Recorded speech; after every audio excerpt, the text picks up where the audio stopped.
नमस्कार बच्चों, मैं ज्ञान तिवारी आपका स्वागत करता हूं एक बहुत महत्वपूर्ण सेशन में। आजकल ये बहुत ही चर्चा में है। हम लोग देख रहे हैं लगातार सरकार और किसानों के बीच वार्ता का दौर जारी है और कोई भी समाधान नहीं निकल पा रहा इस मुद्दे पे। तो ऐसे में किसानों की क्या मांगे हैं और सरकार के क्या पक्ष हैं, इसको हमें स्पष्टता से जानना जरूरी है। तो आज का हमारा सेशन जो है, जैसा कि आप जानते हैं कि हम लोग योजना मंथली मैगजीन को करते हैं रेगुलर बेसिस पे। तो जनवरी 2021 के अंक को हम लोग कर रहे हैं। उसी क्रम में आज हम लोगों ने कृषि के संदर्भ में जो नवीन नवीन सुधार हुए हैं उन पर चर्चा करने के लिए आए हैं। हम बच्चों मुद्दे पे आए उससे पहले आपको थोड़ी बातें अनअकैडमी के बारे में जाननी चाहिए, उसके एजुकेशन रिवॉल्यूशन के बारे में जानना चाहिए। Crack UPSC CSC GS with India's largest learning platform, India के लार्जेस्ट लर्निंग प्लेटफॉर्म पे सब्सक्रिप्शन लेकर आपको क्या फायदे मिलने वाले हैं। सबसे पहली चीज तो आपको डेली लाइव क्लासेस मिलेंगी। ये बहुत ही इंटरेक्टिव क्लासेस होंगी और सारी वो एक्टिविटीज जो आप एक फिजिकल क्लास में करते हैं वो यहाँ भी कर पाएंगे। कोर्सेज इस क्लास में जो आपको प्रोवाइड किए जाएंगे वो बहुत ही स्ट्रक्चर्ड मैनर से दिए जाएंगे, मतलब वो आपको आसानी से और ज्यादा से ज्यादा चीजें उसमें आपके समझ में आए और आपको अपने एग्जामिनेशन में उनको बेस्ट तरीके से यूज करने में हेल्प मिले। लाइव टेस्ट और क्विजेस के माध्यम से आप अपनी प्रिपरेशन को इवेल्युएट कर पाएंगे। अनलिमिटेड एक्सेस के द्वारा आप बहुत सारे एजुकेटर्स को पढ़ पाएंगे। 100+ टॉप एजुकेटर्स हैं, आप इनको पढ़ पाएंगे। 15,500 से अधिक कोर्सेज चलाए जा रहे हैं, उनको आप देख पाएंगे। तो आपका 360 डिग्री कवरेज होगा आपकी प्रिपरेशन का, बहुत कॉम्प्रिहेंसिव कवरेज होगा। तो इसको हम कह रहे हैं कि आपको अनलिमिटेड एक्सेस मिलेगा। तो अनलिमिटेड एक्सेस में आप इन सारे एजुकेटर्स को आप देख पाएंगे। बच्चों, इसके लिए आपको अनअकैडमी लर्निंग एप्लीकेशन डाउनलोड करना होगा और अनअकैडमी के लर्निंग एप्लीकेशन को डाउनलोड करने के लिए आप गूगल प्ले स्टोर में जा सकते हैं या फिर आप ऐप स्टोर में जा सकते हैं। जहां से भी आपको सुविधा हो वहां से आप इसको डाउनलोड कर सकते हैं। मैं हूं ज्ञान तिवारी, 15 वर्षों से आप लोगों के साथ काम कर रहा हूं। MA in ancient history and archaeology हमारा एकेडमिक्स है। ज्ञान तिवारी लाइव टेलीग्राम चैनल पे आप हमें फॉलो कर सकते हैं। इसके अलावा अनअकैडमी के प्रोफाइल पे भी आप हमें फॉलो कर सकते हैं। जैसा कि पीछे हमने आपको बताया कि अनलिमिटेड एक्सेस मिलेगा आपको। तो अनलिमिटेड एक्सेस का मतलब क्या होता है? अनलिमिटेड एक्सेस का मतलब है कि आपको बहुत सारे एजुकेटर्स मिलेंगे और बहुत सारे कोर्सेज मिलेंगे। तो आप देखिए ना, 15,500 से अधिक कोर्सेज से आप अपने आप को कनेक्ट कर पाएंगे, अपनी प्रिपरेशन को बहुत बेहतरीन आयाम दे पाएंगे, बहुत अच्छे से अपनी तैयारी को कर पाएंगे। ये सारे कोर्सेज आप देखिए, आपके जो भी सिलेबस है उसको कॉम्प्रिहेंसिव तरीके से कवर करने के लिए चलाए जा रहे हैं। बहुत सारे कोर्सेज हैं उसमें, ऑप्शनल जीएस, आंसर राइटिंग, बहुत सारी चीजें हैं। प्लान क्या है? अगर आप एडमिशन लेते हैं तो योजना क्या है, प्लान क्या है आपके लिए? आप प्लस में जा सकते हैं बच्चों, या फिर आप आइकॉनिक में जा सकते हैं। अगर आप प्लस में जाते हैं तो आपको क्या मिलने जा रहा है? आपको बहुत सारी चीजें मिलेंगी और आपके लिए जो फी तय की गई है वो 9,000 से लेकर 90,000 तक है। इसमें किसी भी प्लान में एडमिशन लेने पर आपको 10% का डिस्काउंट मिलेगा और इस डिस्काउंट को अवेल करने के लिए आपको एक रेफरल कोड की जरूरत पड़ती है। आप हमारा रेफरल कोड ज्ञान यूज करेंगे। दूसरा विकल्प आपके पास आइकॉनिक का है। अगर आप आइकॉनिक में जाते हैं तो आइकॉनिक थोड़ा ज्यादा बेटर है in the respect of plus. तो उसके उसके बेटरमेंट के कारण से थोड़ा उसकी शुल्क भी, उसका फीस भी ज्यादा है। आपको ये फीस देनी होगी और आप किसी भी प्लान में एडमिशन लेते समय आपको 10% का डिस्काउंट मिलेगा और इस डिस्काउंट को अवेल करने के लिए आपको एक रेफरल कोड यूज करना होगा। आप हमारा रेफरल कोड ज्ञान यूज करेंगे। Complete 1 year GS batch course for UPSC CSC, जो कि जो बच्चे 2022 के लिए प्रिपेयर कर रहे हैं उनके लिए देखिए बाइलिंगुअल इंग्लिश और हिंदी सभी तरह से ये बैचेज उपलब्ध हैं। ये 1 फरवरी से बाइलिंगुअल और इंग्लिश में उपलब्ध हैं। और जो बच्चे 2022-23 के लिए तैयार कर रहे हैं complete 2 year GS batch course for UPSC CSC, ये बैचेज आप 2 ईयर बैचेज 2023 के लिए इंग्लिश में ये बाइलिंगुअल है। 2021 के लिए जो बच्चे प्रिपेयर कर रहे हैं, जो 2021 अटेम्प्ट कर रहे हैं, उनके लिए कुछ बैचेज हैं। ये बाइलिंगुअल है, इंग्लिश में है, और ये प्रीलिम्स एनसीईआरटी बैच है, ये भी बाइलिंगुअल और इंग्लिश में है। और इसके अलावा एक वीकेंड बैच चलाया जा रहा है। तो आप जिस भी तरह से इसके साथ कनेक्ट होना चाहें आप हो सकते हैं, जिस भी बैच में आप एडमिशन लेना चाहें अपनी सहूलियत के हिसाब से ले सकते हैं। आइकॉनिक प्राइस हाइक पहले से चर्चा में रहा है और ये अभी 31 जनवरी तक इसको एक्सटेंड कर दिया गया है। तो अगर कोई भी आप में से इस तरफ देख रहा है, आइकॉनिक सब्सक्रिप्शन में जाना चाह रहा है, क्योंकि इसमें बहुत सारी ऐसी चीजें हैं जो आपकी प्रिपरेशन को बहुत बेहतर कर देंगी। आपको पर्सनल कोच मिलेगा, टेस्ट सीरीज इवेल्युएशन मिलेगा, स्टडी प्लानर मिलेगा, बूस्टर सेशंस होंगे, इंटेंसिटी वर्कशॉप्स मिलेंगी, हाई इंटेंसिटी वर्कशॉप्स मिलेंगी, प्रैक्टिस आंसर राइटिंग डेली होगा, और प्रिपरेशन पे डेली कंटेंट आपको डेली कंटेंट देके आपकी प्रिपरेशन को एक्सेलरेट किया जाएगा। तो बहुत सारी इसमें ऐसी चीजें हैं जिनके कारण से आप इन्हें अवश्य लें। तो वो जो है प्राइस हाइक को एक्सटेंड कर दिया गया है 31 तक, तो आप जल्दी से जल्दी उसमें एनरोलमेंट करवाएं अपना। यूपीएससी सीएससी ऑप्शनल और जीएस अगर आप दोनों एक साथ लेना चाहते हैं तो उसके लिए कॉम्बो ऑफर दिया गया है आपको। अगर आप जीएस आइकॉनिक का लेना चाहते हैं और ऑप्शनल उसके साथ, तो ये उसके लिए फी बताई गई है, और इसमें भी किसी भी फी में आपको 10% का डिस्काउंट मिलेगा। इसके लिए आपको हमारा रेफरल कोड यूज करना होगा। इसके अलावा अगर आप जीएस प्लस का लेते हैं और उसके साथ ऑप्शनल को ऐड करते हैं तो आपको फीस ये पड़ेगी, और इस फीस में आपको 10% का डिस्काउंट मिलेगा। उसके लिए आपको हमारा रेफरल कोड ज्ञान यूज करना होगा। तो ये थोड़ी जरूरी बातें थी बच्चों जो हमें आपको बतानी थी अनअकैडमी के रेफरेंस में। अब हम आते हैं आज के टॉपिक पे। आज का टॉपिक हमारा क्या है? आज का टॉपिक है कृषि आगे का रास्ता। तो आज हम जहां जिस दरवाजे पे खड़े हैं, यहाँ से आगे हमें कृषि को कैसे ले जाना है और क्यों ले जाना है। हम यहाँ पर जिस दरवाजे पे खड़े हैं, यहाँ तक पहुंचे कैसे हैं, जब तक हम ये नहीं जानेंगे तब तक हम आगे का रास्ता कैसे निर्मित करना है और वो रास्ते में हमें किन बातों का ख्याल रखना है, हम ये नहीं समझ पाएंगे। तो सबसे पहले हमें क्या जानना है कि यहाँ तक हम कैसे पहुंचे हैं। तो योजना 2021 जनवरी का अंक है, जो कि India@75 शीर्षक के साथ निकाला गया है, जिसमें India@75 में इंडिया ने 75 वर्षों में क्या उपलब्धियां अर्जित की हैं, क्या उपलब्धियां सृजित की हैं, उन पर यह मैगजीन चर्चा कर रही है। इसी क्रम में बच्चों कृषि के सुधारों पर भी कुछ चर्चा होना अनिवार्य है।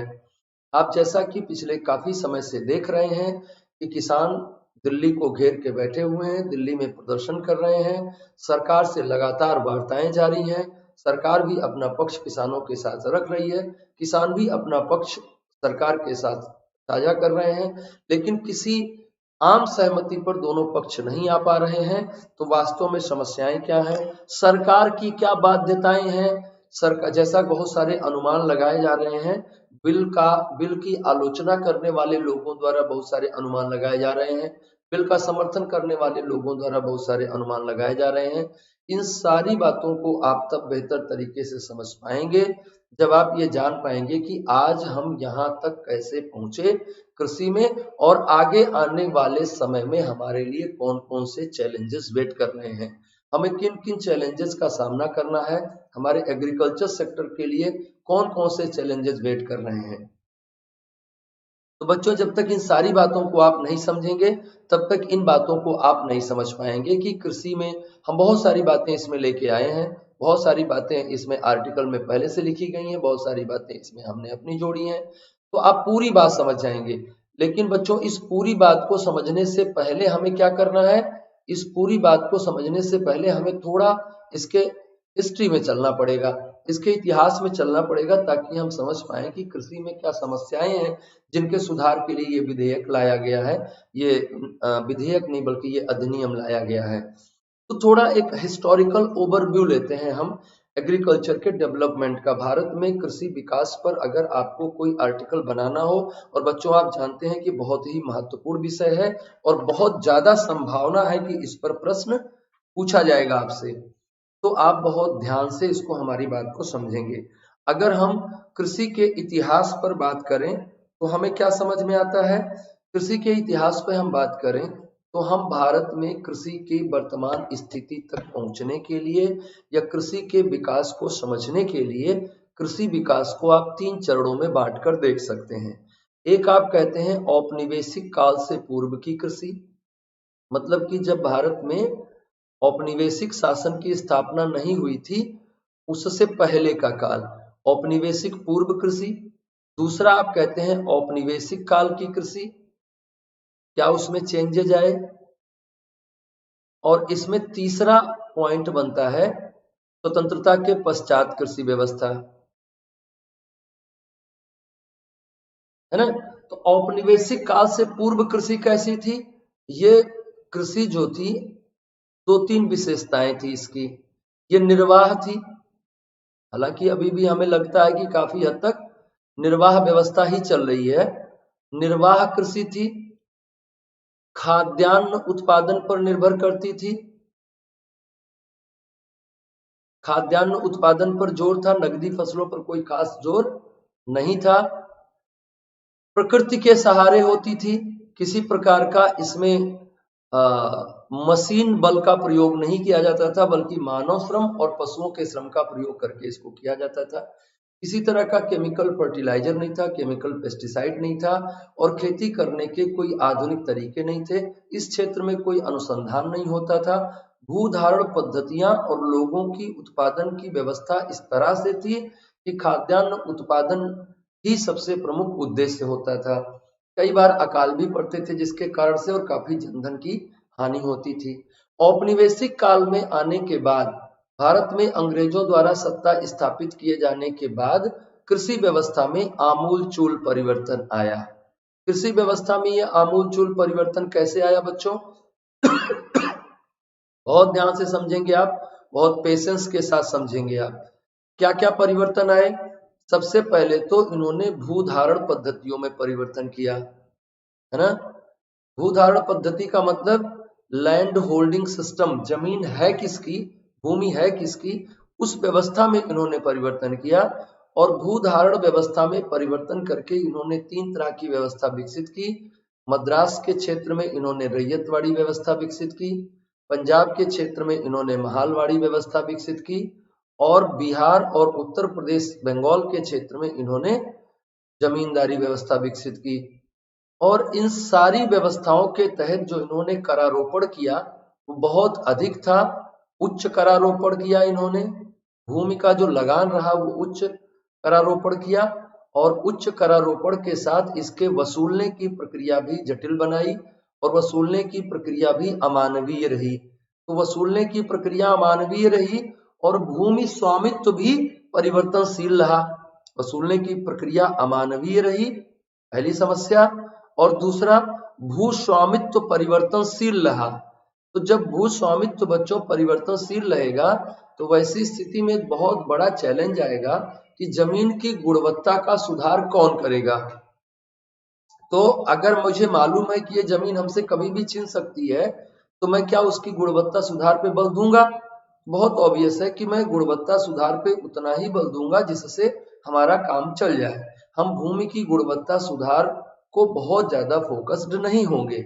अगर भूमि की गुणवत्ता सुधार नहीं होगा तो उत्पादन प्रक्रिया भी अच्छी नहीं होगी और प्रोडक्टिविटी पर कोई खास परिवर्तन नहीं आएगा। तो बच्चों, भूधारण पद्धति इस तरह से विकसित की गई जिससे खाद्यान्न की उत्पादकता में कोई खास वृद्धि नहीं हुई। ये भूधारण पद्धति में निहित दोष था। भूधारण पद्धति में निहित दोष के अलावा एक और व्यवस्था इन्होंने विकसित करी, वो था नकदी फसलों पर जोर देना। तो इन्होंने क्या किया? नकदी फसलों पर जोर दिया। नकदी फसलों पर जोर क्यों दिया? क्योंकि ये भारत को कच्चे माल का उत्पादक, कच्चे माल का निर्यातक और तैयार माल का आयातक बना रहे थे। तो कच्चा माल कहाँ उगाया जा रहा था? वो कच्चा माल खेतों में उगाया जा रहा था, है ना। तो कच्चे माल का उत्पादक था और तैयार माल का, कच्चे माल का आयातक बनाना था देश को, और तैयार माल का निर्यातक, आयातक बनाना था देश को। तो इसके लिए क्या किया गया? इसके लिए नगदी फसलों को उगाने पर बल दिया गया। तो सरकार ने क्या किया, नगदी फसलों को उगाने पर बल दिया। तो क्या हुआ, इसका परिणाम ये होगा कि खाद्यान्न उत्पादकता में कमी आ जाएगी, है ना। खाद्यान्न उत्पादकता में कमी आ जाएगी, और जब खाद्यान्न उत्पादकता में कमी आएगी तो उसका परिणाम क्या होगा, खाद्यान्न उत्पादकता में कमी आएगी तो उसका परिणाम अकालों के रूप में आपको दिखाई देगा। तो अकालों की बारंबारता बढ़ी, खाद्यान्न उत्पादन घटा, और चूंकि इनके साथ भी ये संबंध है, नगदी फसलों के साथ भूधारण पद्धतियों का गहरा संबंध है, क्योंकि उच्च करारोपण किया गया और कर का भुगतान करने के लिए इन्हें नकदी फसलें उगानी पड़ती थी, भले ही खाने की फसलें ना हो। तो ये एक बहुत महत्वपूर्ण परिवर्तन के रूप में हमें दिखाई देता है औपनिवेशिक भू पद्धति में, औपनिवेशिक कृषि प्रणाली में। बच्चों, वास्तव में औपनिवेशिक कृषि प्रणाली ने ढांचे को इस तरह से परिवर्तित किया जिससे हमारे यहाँ क्या समस्या खड़ी हुई, खाद्य संकट की समस्या खड़ी हुई, है ना। और अब आपके पास क्या विकल्प बचे, खाद्य संकट की समस्या खड़ी हुई।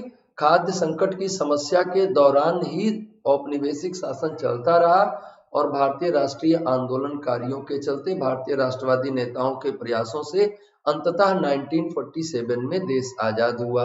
1947 में देश की आजादी के साथ क्या क्या समस्याएं जुड़ी रही, आजादी के साथ ही विभाजन की समस्या जुड़ी रही, शरणार्थी समस्या जुड़ी रही, अनुभवहीन संस्थाओं की समस्या जुड़ी रही।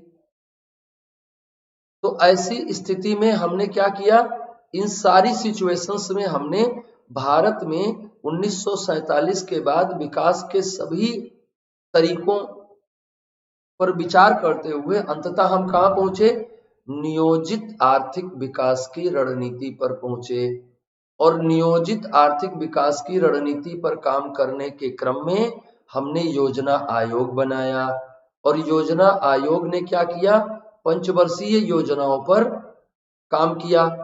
और इसी तरह की पहली पंचवर्षीय योजना जब हमने संचालित की, पहली पंचवर्षीय योजना हमने कब से कब तक संचालित की, 1951 से 1956 के मध्य हमने प्रथम पंचवर्षीय योजना का संचालन किया।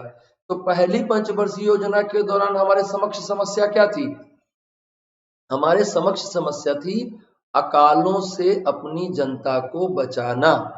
अकाल से कितनी जनता को बचाना, 37 करोड़ जनसंख्या को बचाना। 1951 की जनगणना के अनुसार भारत की जनसंख्या 37 करोड़ 32 करोड़ थी। तो 37 करोड़ जनसंख्या को बचाने के लिए हमारे पास पहला हमें क्या करना था, खाद्यान्न के मामले में आत्मनिर्भर बनना था। इससे पहले हम क्या कर रहे थे, खाद्यान्न आयात कर रहे थे। तो कोई भी देश या कोई भी पर्सन या नेशन कभी भी किसी भी ऐसी चीज का आयात नहीं करना चाहता है जो कंजप्शन में खर्च हो जाए। जैसे आप अपने पिताजी से कहिए कि हमको 10,000 रुपए दे दीजिए, हमको जूता खरीदना है, तो पिताजी सीधे जूता ही दे देंगे आपको, है ना, 10,000 रुपए नहीं देंगे।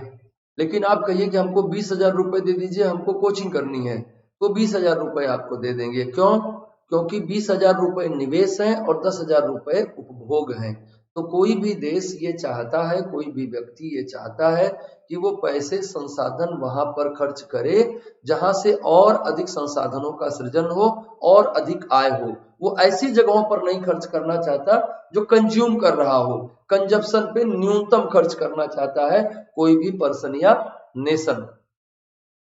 तो हम खाद्यान्न क्या था, खाद्यान्न कंजप्शन की चीज थी, हम आयात प्रतिस्थापित करना चाह रहे थे। हम चाह रहे थे कि हम खाद्यान्न का आयात ना करके बल्कि पूंजीगत वस्तुओं का आयात करें जो कि देश की अर्थव्यवस्था के विकास में काम करे। तो इसके लिए जब हमने पंचवर्षीय योजनाओं का मॉडल तैयार किया तो उस पर बहुत सारा विचार किया, और हैरड और डोमर नाम के दो रशियन इकोनॉमिस्ट ने हमको एक मॉडल दिया जिसे हम हैरड डोमर मॉडल कहते हैं।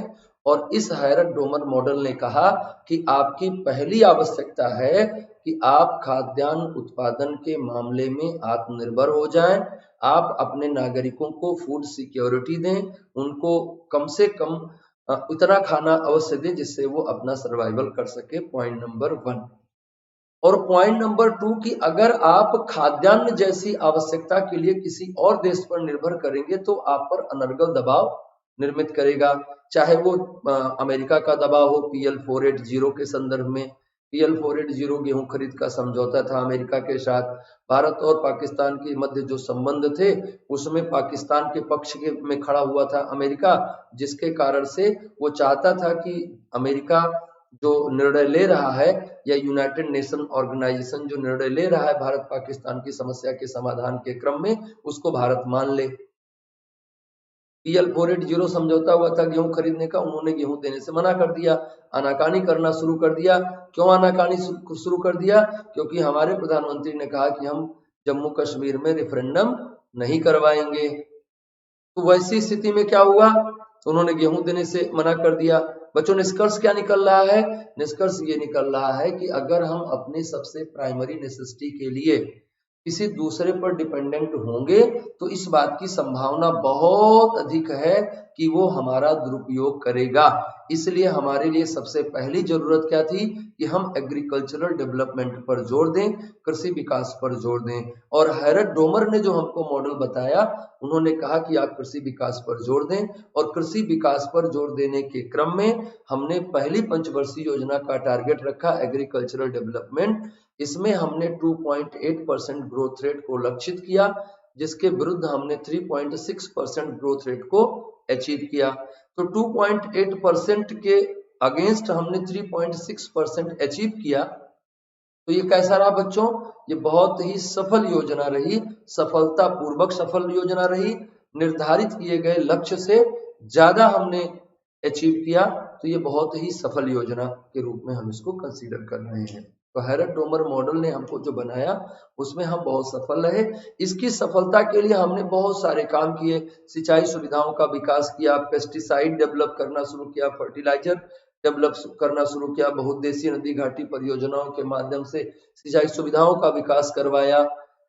HYVS high yielding variety seeds को हमने यूज करना शुरू किया, और हाई यील्डिंग वेराइटी सीड्स या उन्नतशील किस्म के बीज हमने 1951 में उन्नतशील किस्म के बीज कार्यक्रम लॉन्च किया, जिससे हमने उन्नतशील किस्म के बीजों का प्रयोग करना प्रारंभ किया। तो बच्चों, आपने देखा कि पहली पंचवर्षीय योजना में हमने कृषि विकास को लक्षित किया, और कृषि विकास के क्षेत्र में हमें बहुत आशातीत सफलता मिली, और हम बहुत तेजी से खाद्यान्न उत्पादन में आगे बढ़े। 1950-51 में भारत का कुल खाद्यान्न उत्पादन 120 लाख टन था, जो कि 1951-52 में बढ़कर 170 लाख टन हो गया। सीधे 50 लाख टन का इजाफा हुआ, जो कि अपने आप में एक बहुत ही महत्वपूर्ण परिवर्तन के रूप में चिन्हित किया जाता है। तो बच्चों, ये बात आप समझ रहे हैं कि कृषि हमारे लिए बहुत ही महत्वपूर्ण है।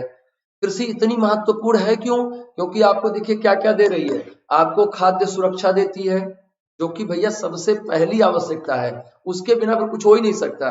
तो आपको फूड सिक्योरिटी दे रही है एग्रीकल्चर। फूड सिक्योरिटी के अलावा आपको एम्प्लॉयमेंट दे रही है। इसके अलावा आपके उद्योगों के लिए कच्चा माल दे रही है। उद्योगों द्वारा तैयार किए गए माल किसानों के द्वारा खरीदे जा रहे हैं, तो मार्केट भी दे रही है। राष्ट्रीय आय में उसका अपना योगदान है। वो निर्यात की जाती है, तो निर्यात से विदेशी आय मिलती है, विदेशी मुद्रा मिलती है, उसका भी स्रोत है। सबसे महत्वपूर्ण बात यह है कि वो आपका पेट भरती है। प्राथमिक क्षेत्र है, इसीलिए उसको क्या कहा गया कि हमारी सबसे प्राइमरी एक्टिविटी है, और हमारी सबसे प्राइमरी नेसेसिटी को पूरा कर रही है। दैट्स वाई एग्रीकल्चर को हम क्या कहते हैं? प्राइमरी सेक्टर ऑफ इकोनॉमी कहते हैं, क्योंकि सबसे प्राइमरी नीड को पूरा कर रही है, और सबसे प्राइमरी एक्टिविटी है। जब से मनुष्य इस धरती पर आया है, उसने सबसे पहला जो आर्थिक क्रियाकलाप शुरू किया वो था खेती करना। क्योंकि हम क्या कहते हैं? उत्पादन, उपभोग और वितरण। उत्पादन, उपभोग और वितरण, तीन प्रकार की क्रियाओं को आर्थिक क्रियाकलाप कहते हैं। उत्पादन में जिसने जो सबसे पहले उत्पादन किया गया वो कृषि थी, इसलिए उसको हम प्राथमिक अर्थव्यवस्था के प्राथमिक क्षेत्र में रखते हैं बच्चों। तो बात आप समझिए बात आपको ये समझ में आई कि हम पहली पंचवर्षीय योजना तक हमारी क्या उपलब्धि रही।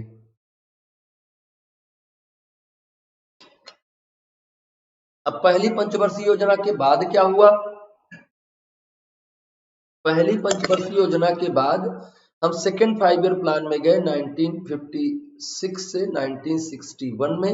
इंडस्ट्रियल डेवलपमेंट को टारगेट किया। 1961 से 1966 के बीच में हमने सेल्फ रियलायंस पे बल दिया, लेकिन इस बीच में हमको कई लड़ाइयां लड़नी पड़ गई। 1962 में हमने इंडो चाइना वार लड़ा, 1965 में हमने इंडो पाक वार लड़ा, और दो बड़ी लड़ाइयों के कारण से ये योजना बहुत बुरी तरह से फेल हो गई। और इस योजना के फेल्योर का गम मनाने के लिए 1966 से 1969 के बीच में हमने क्या किया?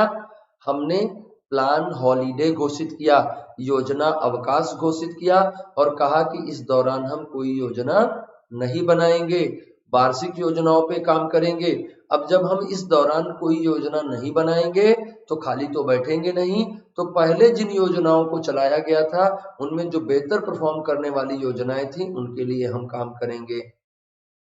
तो 1966 से 1969 के बीच में पहली पंचवर्षीय योजना में जिन कंपोनेंट्स पे काम किया गया था उन पर और काम किया गया।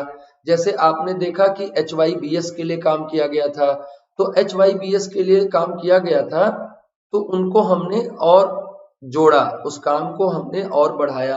जैसे अगर हम बात करें कि हमने HYBS के लिए क्या काम किया था, उन्नतशील किस्म के बीज हम ले आए थे। तो HYBS को और क्या चाहिए? HYBS को और चाहिए आपके सिंचाई। HYBS को HYBS क्या है? हाई यील्डिंग वैरायटी सीड्स है, उन्नतशील किस्म के बीज हैं। इनको अगर बेहतर सिंचाई सुविधा दी जाए, इनको कीटनाशक अच्छे दिए जाएं, और इनको फर्टिलाइजर दिया जाए। कौन सा फर्टिलाइजर बच्चों? रासायनिक खादें दी जाएं, तो ये क्या करेंगे? और बेहतर उत्पादन करेंगे। तो आप देखेंगे कि 1966 से 1969 के बीच ऐसे मेजर्स पे काम किया गया, ऐसे मानकों पे काम किया गया जिससे सिंचाई सुविधाओं का विस्तार हो सके, कीटनाशकों का विस्तार हो सके, रासायनिक खादों को सब्सिडाइज किया जा सके, आम किसान तक इनकी पहुंच सुनिश्चित की जा सके। परिणाम क्या हुआ? खेती में अत्याधुनिक तकनीकों का प्रयोग होने लगा।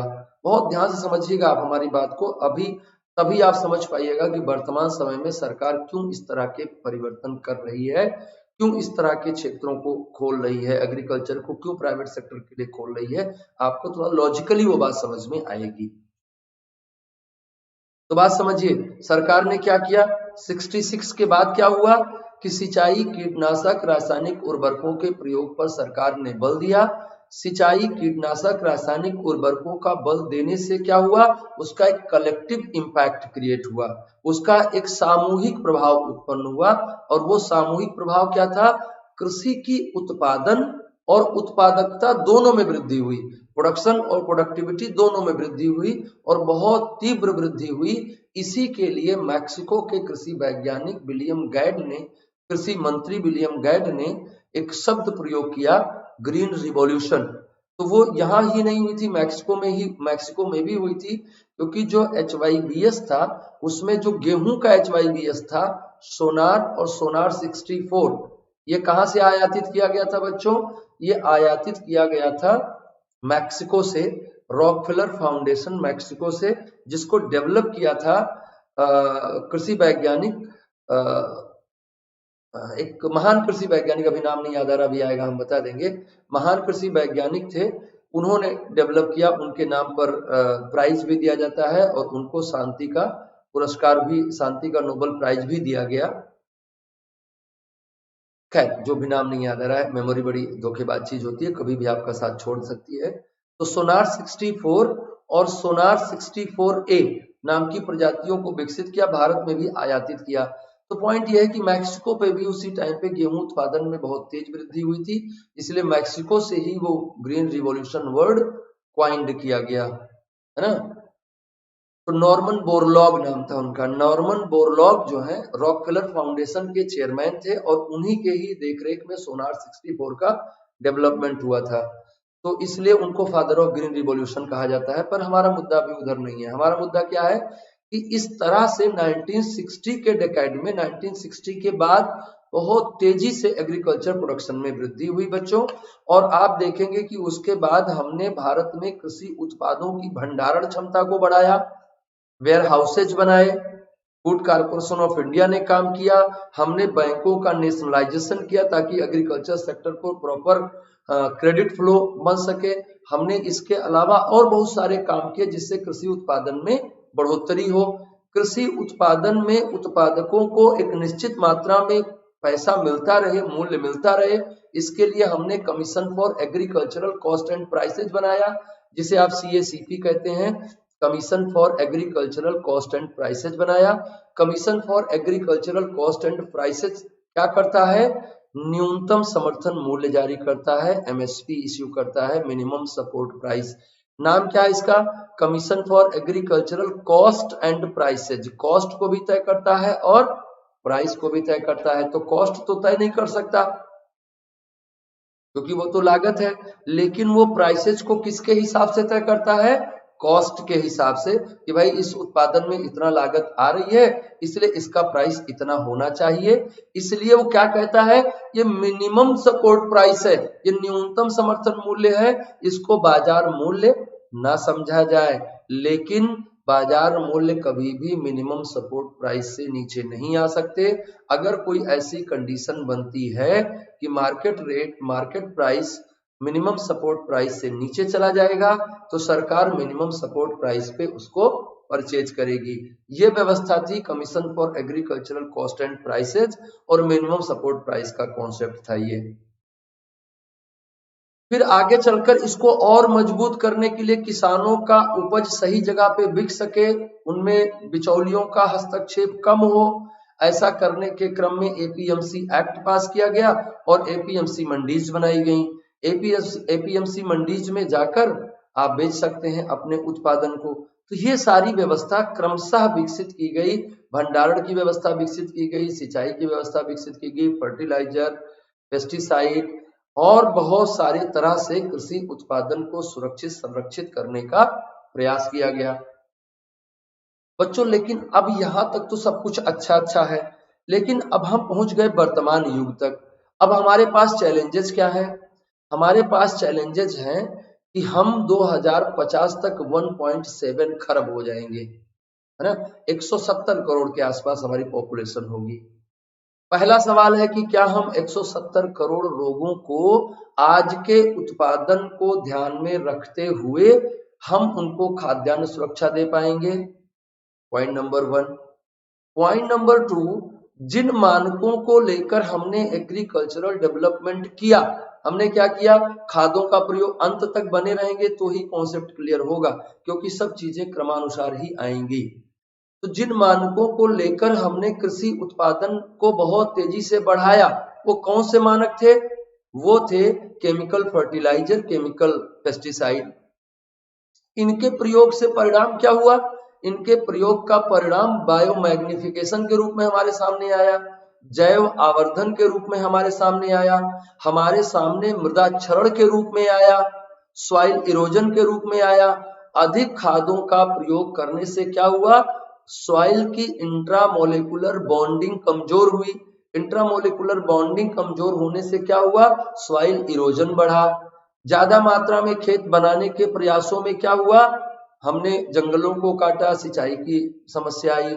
और सिर्फ एग्रीकल्चर ही नहीं बल्कि वर्तमान समय में जो विकास का हमने मॉडल खड़ा किया है, सो कॉल्ड डेवलपमेंट का जो हमने मॉडल खड़ा किया है, ये पर्यावरण को नुकसान पहुंचा रहा है और उस नुकसान के कारण से जलवायविक परिवर्तन हो रहे हैं। तो जलवायविक परिवर्तनों का प्रभाव कृषि उत्पादन पे भी बढ़ रहा है, वर्षा की मात्रा पर पड़ रहा है, मौसम के चक्र पर पड़ रहा है। जितने लंबे समय के लिए ठंडी होनी चाहिए उतने लंबे समय के लिए ठंडी नहीं हो रही है, तो गेहूं के उत्पादन पर निश्चित तौर पर असर आएगा। तो ये जो जलवायु परिवर्तन हो रहे हैं, इनके विरुद्ध हमारी कृषि क्या खड़ी रह पाएगी? क्या हमारे पास इतने संसाधन हैं? क्या हमारे कृषकों के पास इतने संसाधन हैं जिससे हम बदल रही परिस्थितियों के अनुकूल अपने कृषि ढांचे को खड़ा रख पाएंगे? तो आप क्या कहेंगे? नहीं है है ना। तो ये जो विकास अभी तक हमारा एग्रीकल्चर का हुआ, अभी जो हमारी पॉपुलेशन ग्रोथ हो रही है, उसके अनुकूल हम अपने उत्पादन को बैलेंस कर पाए, उसके अनुकूल अपना प्रोडक्शन को हम बढ़ा पाए। हालांकि हमने बहुत उत्पादन बढ़ाया, हमने जो है जनांगीय संतुलन के सिद्धांत को गलत साबित कर दिया। भारत में 1971 से 1991 के बीच में जनसंख्या विस्फोट का काल माना जाता है। 1971 से 1991 ये पीरियड है पॉपुलेशन एक्सप्लोजन का, जनसंख्या विस्फोट का।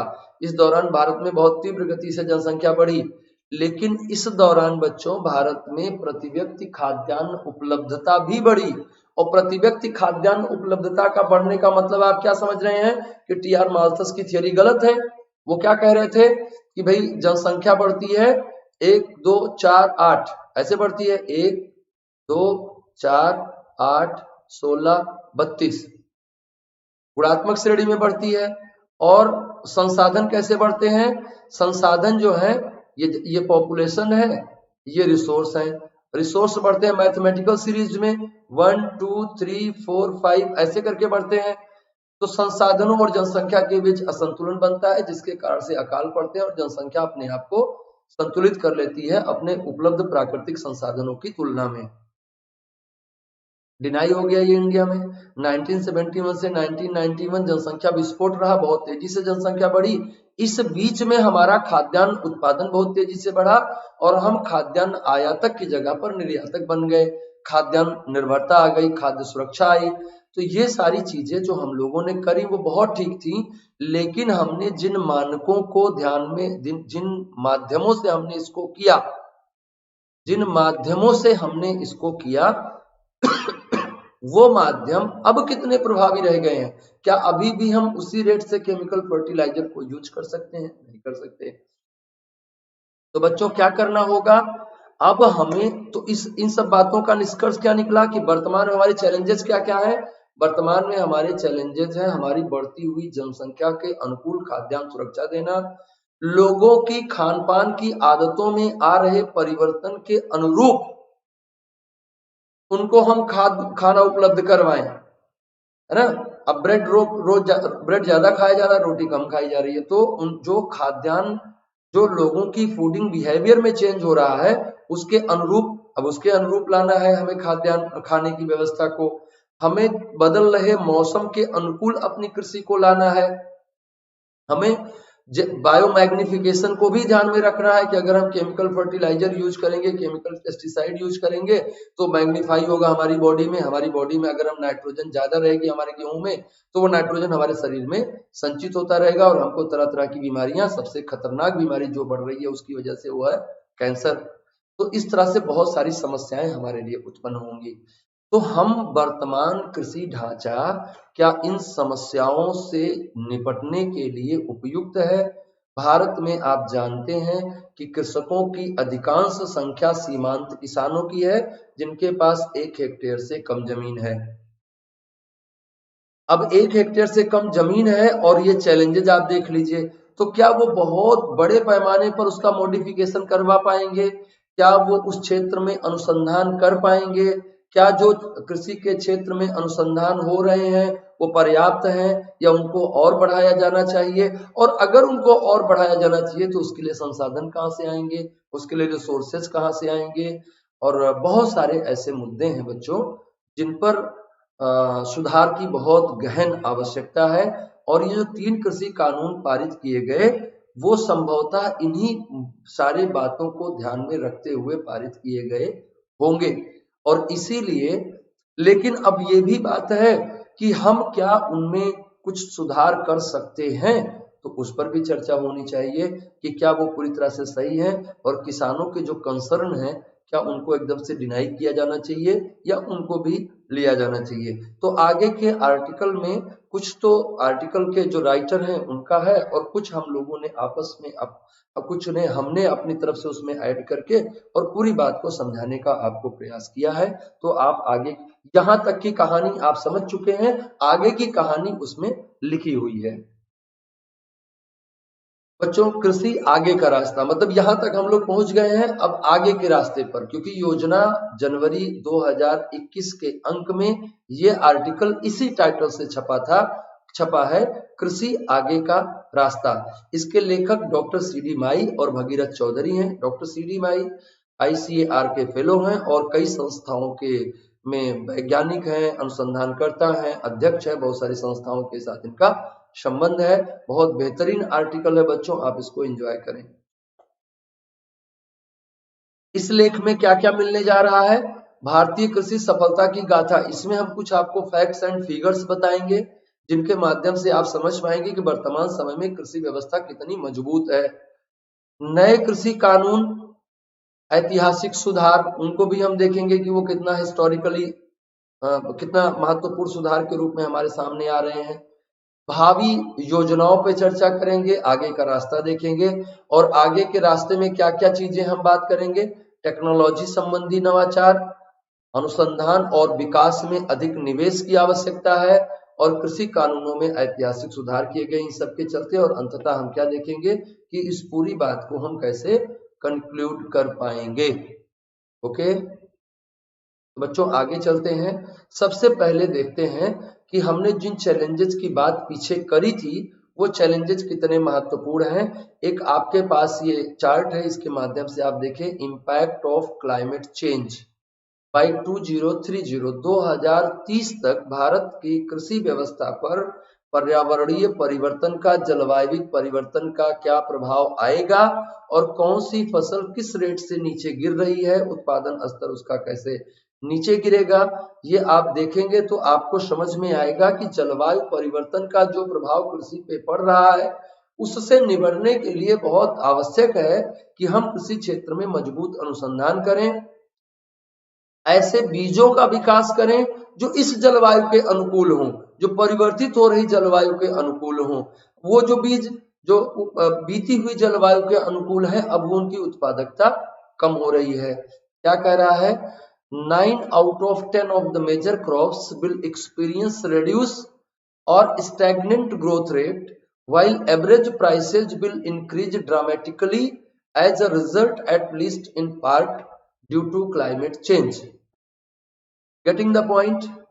क्या कह रहा है कि out of 9 out of 10 major crops will experience reduced, ये घटेंगी, इनका उत्पादन या तो घटेगा और या तो स्टैग्नेंट बना रहेगा, ग्रोथ रेट स्टैग्नेंट बनी रहेगी।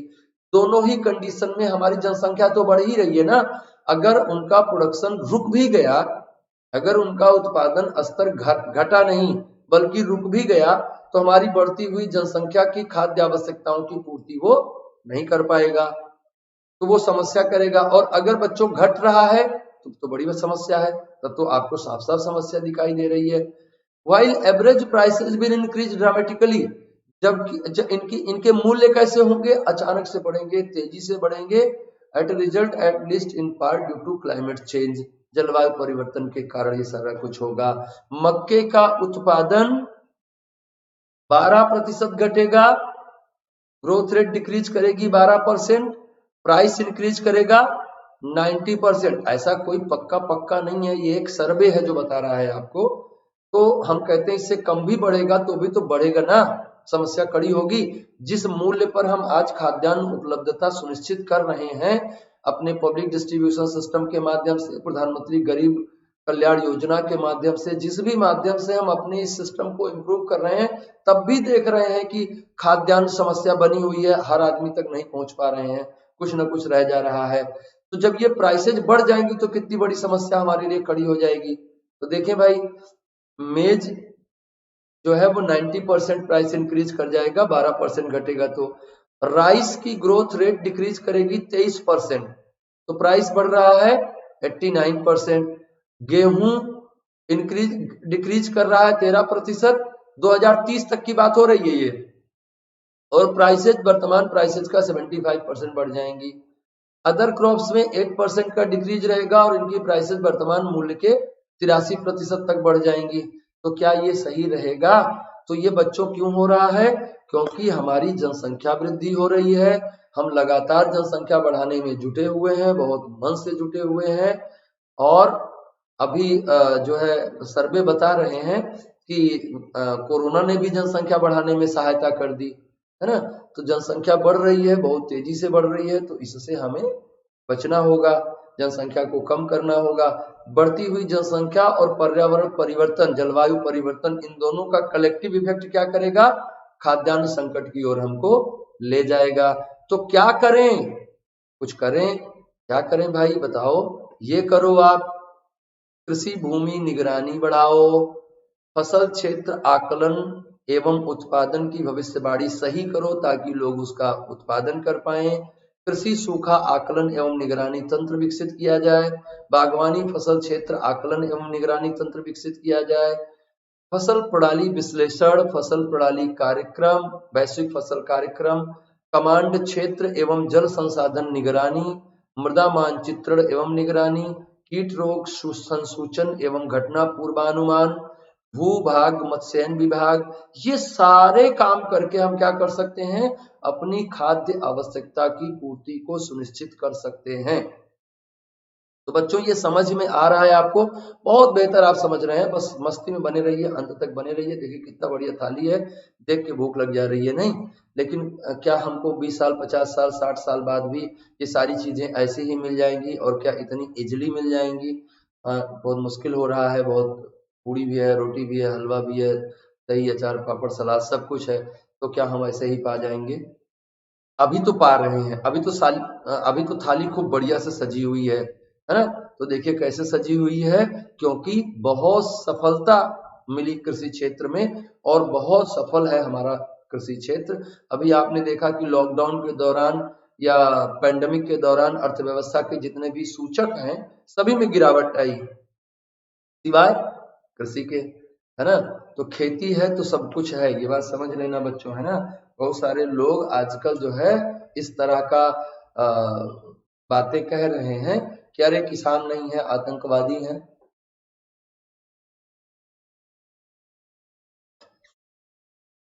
सरकार के सुधार बहुत अच्छे हैं, ऐसे सुधारों की आवश्यकता है भारत में, लेकिन जिनके कंसर्न इसके साथ जुड़े हैं, उन जिनके हित इसके साथ जुड़े हैं, उनके हितों को भी हमें एड्रेस करना होगा, उनके हितों पर भी हमें काम करना होगा।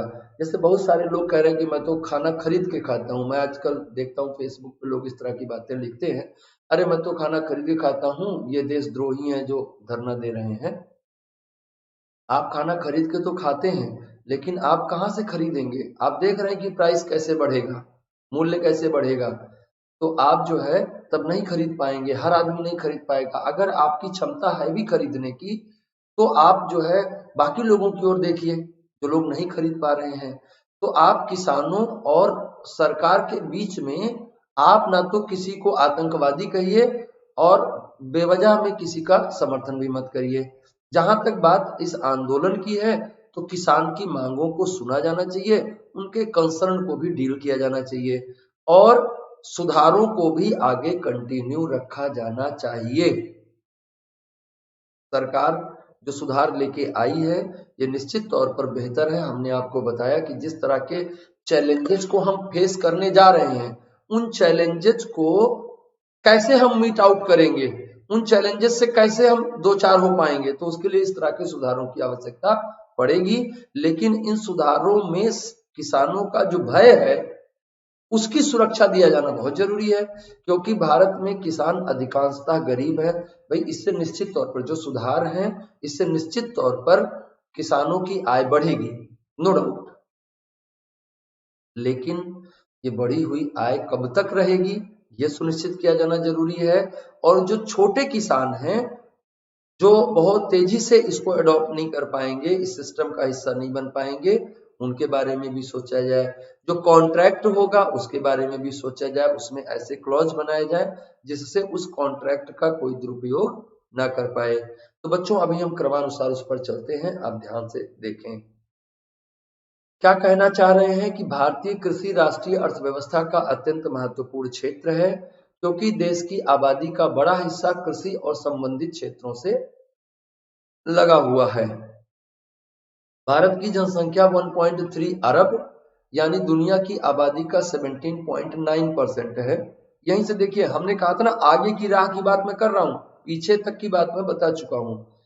तो भारत की जनसंख्या 1.3 अरब यानी दुनिया की आबादी का 17.9% है, जबकि हमारे पास दुनिया के कुल क्षेत्रफल का 2.4% है और हमारे जल संसाधन दुनिया के कुल जल संसाधनों के 5% के बराबर हैं।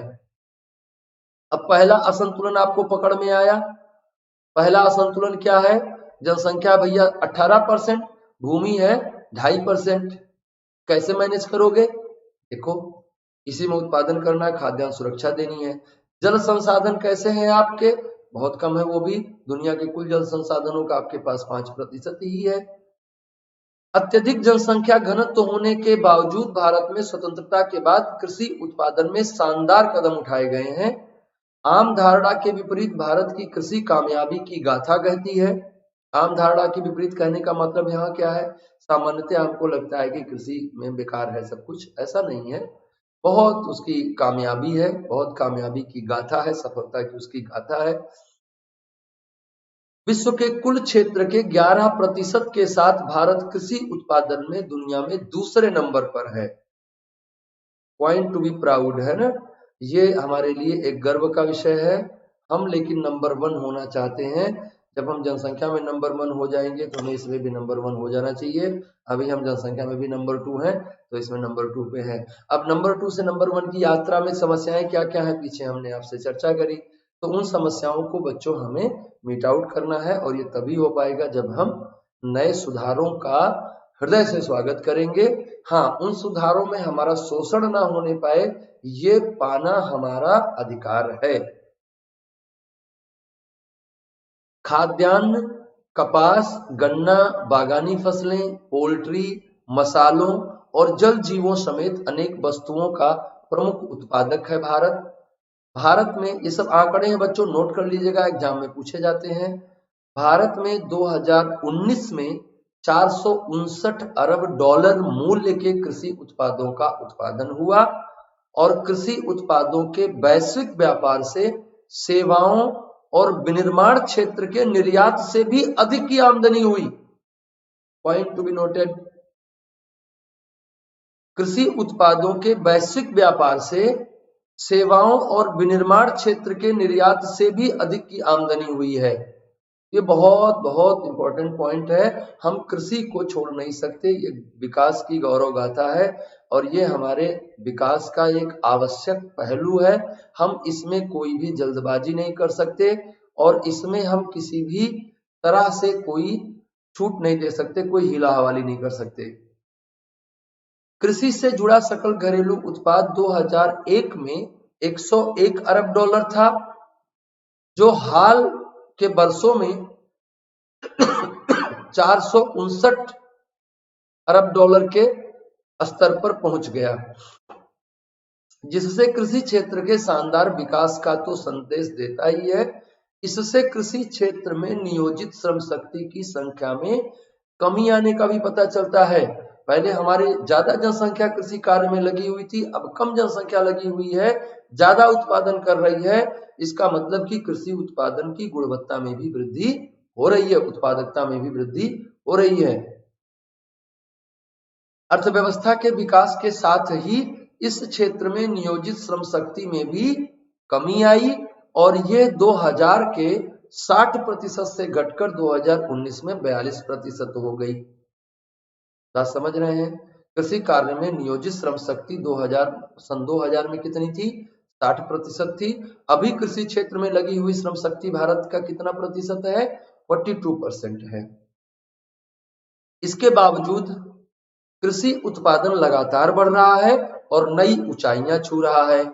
खाद्यान्न उत्पादन 29.7 करोड़ टन रहा, बागवानी उत्पादन 3.1 करोड़ टन रहा, कपास उत्पादन 3.7 करोड़ गांठ रहा, दूध उत्पादन 18.8 करोड़ टन रहा, मछली उत्पादन 1.3 करोड़ टन रहा, पोल्ट्री उत्पादन 40 लाख टन रहा और अंडा उत्पादन 10.3 करोड़ के स्तर पर पहुंच गया। मतलब कि बहुत आत्मनिर्भरता की ओर हम बढ़े, बहुत अच्छे से उत्पादन हो रहा है। दरअसल वनस्पति तेलों को छोड़कर भारत अन्य सभी वस्तुओं के उत्पादन में न सिर्फ आत्मनिर्भर है बल्कि अतिरिक्त मात्रा में कृषि उत्पादों के प्रबंधन की योजना भी बना रहा है। कहाँ देख रहे हैं हम लोग? हम देख रहे हैं कि हम इसको और बेहतर प्रबंधन करके आगे बढ़ाएं और उसके लिए हम कुछ भविष्य को ध्यान में रखते हुए योजनाएं निर्मित कर रहे हैं। हमारी भावी योजनाएं कैसी होनी चाहिए? हमारे भावी चैलेंजेस से निपटने के लिए बनाई जानी चाहिए। हम सरकार का काम बच्चों क्या है? सरकार का काम ही ये होता है कि आने वाले 100-50 सालों के लिए हमें किस तरह की चीजों में परिवर्तन करना चाहिए उसका अनुमान वो पहले लगा पाए। तो पहले सरकार ने लगाया, कैलकुलेशंस डेवलप किए, सरकार ने देखा कि हमको क्या करना चाहिए और सरकार उस तरह का सुधार लेकर आई, है ना। अब इसमें किसानों के कंसर्न को भी सरकार एड्रेस कर रही है। समस्या समाधान हो ही जाएगा, आज नहीं तो कल। अब आप लोगों को तटस्थ बने रहना है, जो लोग किसान नहीं है और जो लोग सरकार नहीं है, दोनों को तटस्थ बने रहना है ना। और इस तरह का कोई भी स्टेटमेंट नहीं देना है जिससे जो है किसानों में उग्रता बढ़े, या इस तरह की कोई बात नहीं कहनी है जिससे सरकार जो है डिमोटिवेट हो कि उसको लगे कि हम काम सही नहीं कर रहे हैं ना। ये सुधार सही है लेकिन तरीका थोड़ा सा उनको समझना होगा और जो भी उनके कंसर्न है, उनके जो भी नेता हैं, उनके साथ बैठकर बातचीत करनी होगी। 1950 में भारत की जनसंख्या 37.6 करोड़ थी, अभी पीछे हम लोगों ने बात की, लेकिन 2019 में ये 1.3 अरब है। इस तरह बढ़ती, अभी हम लोग क्या कह रहे हैं कि 2050 तक ये अनुमानित है कि 1.7 अरब होगी। तो इस तरह बढ़ती आबादी खाद्य और पोषण सुरक्षा के लिए चुनौती उत्पन्न कर रही है। क्यों? क्योंकि शहरीकरण, लोगों के जीवन स्तर में सुधार हो रहा है, अर्थव्यवस्था मजबूत हो रही है, लोग शहरों में रह रहे हैं, लोगों के जीवन स्तर में सुधार हो रहा है, उनकी खान पान की आदतों में बदलाव हो रहा है। ऐसे अनेक कारणों ने विभिन्न कृषि उत्पादों की मांग बढ़ रही है। अब आप ब्रेड खाइएगा और उसके साथ जैम खाइएगा तो टमाटर की मांग बढ़ेगी, सॉस खाइएगा टोमेटो की मांग बढ़ेगी, सब्जी में भी चाहिए और ब्रेड के साथ भी चाहिए। तो भैया आपकी फूडिंग हैबिट में हो रहे चेंजेस के कारण से इनकी मांग में परिवर्तन हो रहा है। ये चुनौतियां खेती की जमीन की उर्वरा शक्ति में गिरावट, उसमें पोषक तत्वों की कमी, नए जैव दबाव पैदा होने और जलवायु परिवर्तन के कारण बार बार बाढ़ और सूखे से और भी गहराती जा रही है ना। ये चुनौतियां और कठिन होती जा रही हैं। एक तो जनसंख्या बढ़ गई, दूसरे हमने आपको पीछे बताया था कि आपने खादों और पेस्टिसाइड का अनियंत्रित प्रयोग करके, अनियमित प्रयोग करके क्या किया? उर्वरा शक्ति को गिरा दिया, मृदा में पोषक तत्वों की कमी कर दी, आपने इंट्रामोलिकुलर बॉन्डिंग को कमजोर कर दिया, कुछ नए जैव दबाव पैदा हो रहे हैं जलवायु परिवर्तन के कारण, कभी बाढ़ कभी सूखा। इनसे ये समस्या बच्चों और गहरी होती जा रही है। जलवायु परिवर्तन से भारत के लोगों के जीवन पर असर पड़ सकता है क्योंकि इससे वर्षा में अनियमितता उत्पन्न हो गई है और हमारी खेती वाली करीब 62% भूमि वर्षा पर निर्भर करती है। जलवायु परिवर्तन का पहला प्रभाव आपने देखा कि बारिश की मात्रा और उसके रेगुलेशन पर पड़ा। कब हो जाए भरोसा नहीं, कब ना हो भरोसा नहीं, कभी लगता है बारिश अच्छी हो रही है, कभी खराब हो रही है। तो उसमें भी इरेगुलरिटी आई है और मात्रा में भी कमी आई है। मात्रा में भी इरेगुलरिटी आई है, कभी बहुत हो जाएगी, कभी कम हो जाएगी। जहां बाढ़ नहीं आती थी वहां बाढ़ आ जाएगी, जहां बाढ़ आता था वहां सूखा पड़ जा रहा है। तो इस तरह का जो इरेगुलरिटीज दिखाई दे रही हैं क्लाइमेट चेंज के परिणाम स्वरूप, वो भारत को घाटे में ले जा रहा है और भारत में वर्षा पर या प्राकृतिक संसाधनों की सिंचाई पर आधारित जमीन लगभग 62% है। और दूसरा चैलेंजेस क्या है? दूसरे चैलेंज में आप देखिए कि भारत में कुपोषण का स्तर बहुत अच्छा नहीं है, मतलब कुपोषण के प्रमुख संकेतकों का स्तर बहुत अच्छा नहीं है। तो कुपोषण के प्रमुख संकेतकों के अनुसार भी भारत का कार्य निष्पादन संतोषजनक नहीं है। 2019 में यूनिसेफ की रिपोर्ट हमको बताती है कि भारत में अल्प भार वाले बच्चों की संख्या जो है बढ़ रही है और दुनिया में ये 10वें स्थान पर है। बच्चों मैं यहाँ एक चीज आपको क्लियर कर दूं कि भारत में अल्प भार के बच्चों की जो समस्या है, इसका सीधा संबंध सिर्फ इसलिए नहीं है कि उनको खाद्यान्न नहीं मिल रहा है। हमारे बच्चों की फूडिंग हैबिट भी बहुत चेंज हो गई है। हमारे बच्चे जो हैं वो, उनको कहो भैया दाल रोटी खा लो तो उनको गले में फंस जाएगा वो, उनको कहो पिज्जा बर्गर खा लो तो वो बड़े चाव से खा लेंगे। तो ये भी एक कारण है हमारे यहाँ कुपोषण का। तो दो तरह का कुपोषण भारत में काम कर रहा है, अमीर घरों का कुपोषण, गरीब घरों का कुपोषण। गरीब घर में कुपोषण क्यों काम कर रहा है? क्योंकि उसको पर्याप्त मात्रा में पोषक पदार्थ मिल नहीं पा रहे हैं। अमीर घर का कुपोषण क्यों कर रहा है? क्योंकि फूडिंग हैबिट में चेंज आ रहा है और वो इन सब चीजों पर ज्यादा, वो फालतू की चीजों को ज्यादा खा रहा है, पोषक तत्वों को कम कर रहा है। तो क्या कह रहा है यूनिसेफ कि अल्प भार वाले बच्चों की संख्या की दृष्टि से दुनिया में 10वें स्थान पर है भारत, मतलब अफ्रीकी देशों के आसपास खड़ा हो जाता है। और बढ़वार रुकने की समस्या से ग्रस्त बच्चों की संख्या के लिहाज से विश्व में 17वें स्थान पर है। और जो ग्लोबल हंगर इंडेक्स बनता है उसमें भारत में भुखमरी की समस्या चरम भयावह स्तर पर है ना? मतलब वो भी अफ्रीकी देशों के आसपास आप खड़े हो जाते हैं। तो ये सब बच्चों क्या है, बहुत एक ऐसा संकेत है जिनसे हमें ये बताया जा रहा है कि भाई ठीक नहीं है और आपको यहाँ पर बड़े रिफॉर्म की आवश्यकता है। कृषि क्षेत्र में एक बड़े अनुसंधान तंत्र को विकसित करने की आवश्यकता है, बड़े रिफॉर्म की आवश्यकता है। और ये रिफॉर्म न सिर्फ एक पक्षीय होना चाहिए बल्कि मल्टी डायमेंशनल होना चाहिए, है ना? तो उसी मल्टी डायमेंशन को ध्यान में रखते हुए 3 अधिनियम एक साथ सरकार ने पारित किए।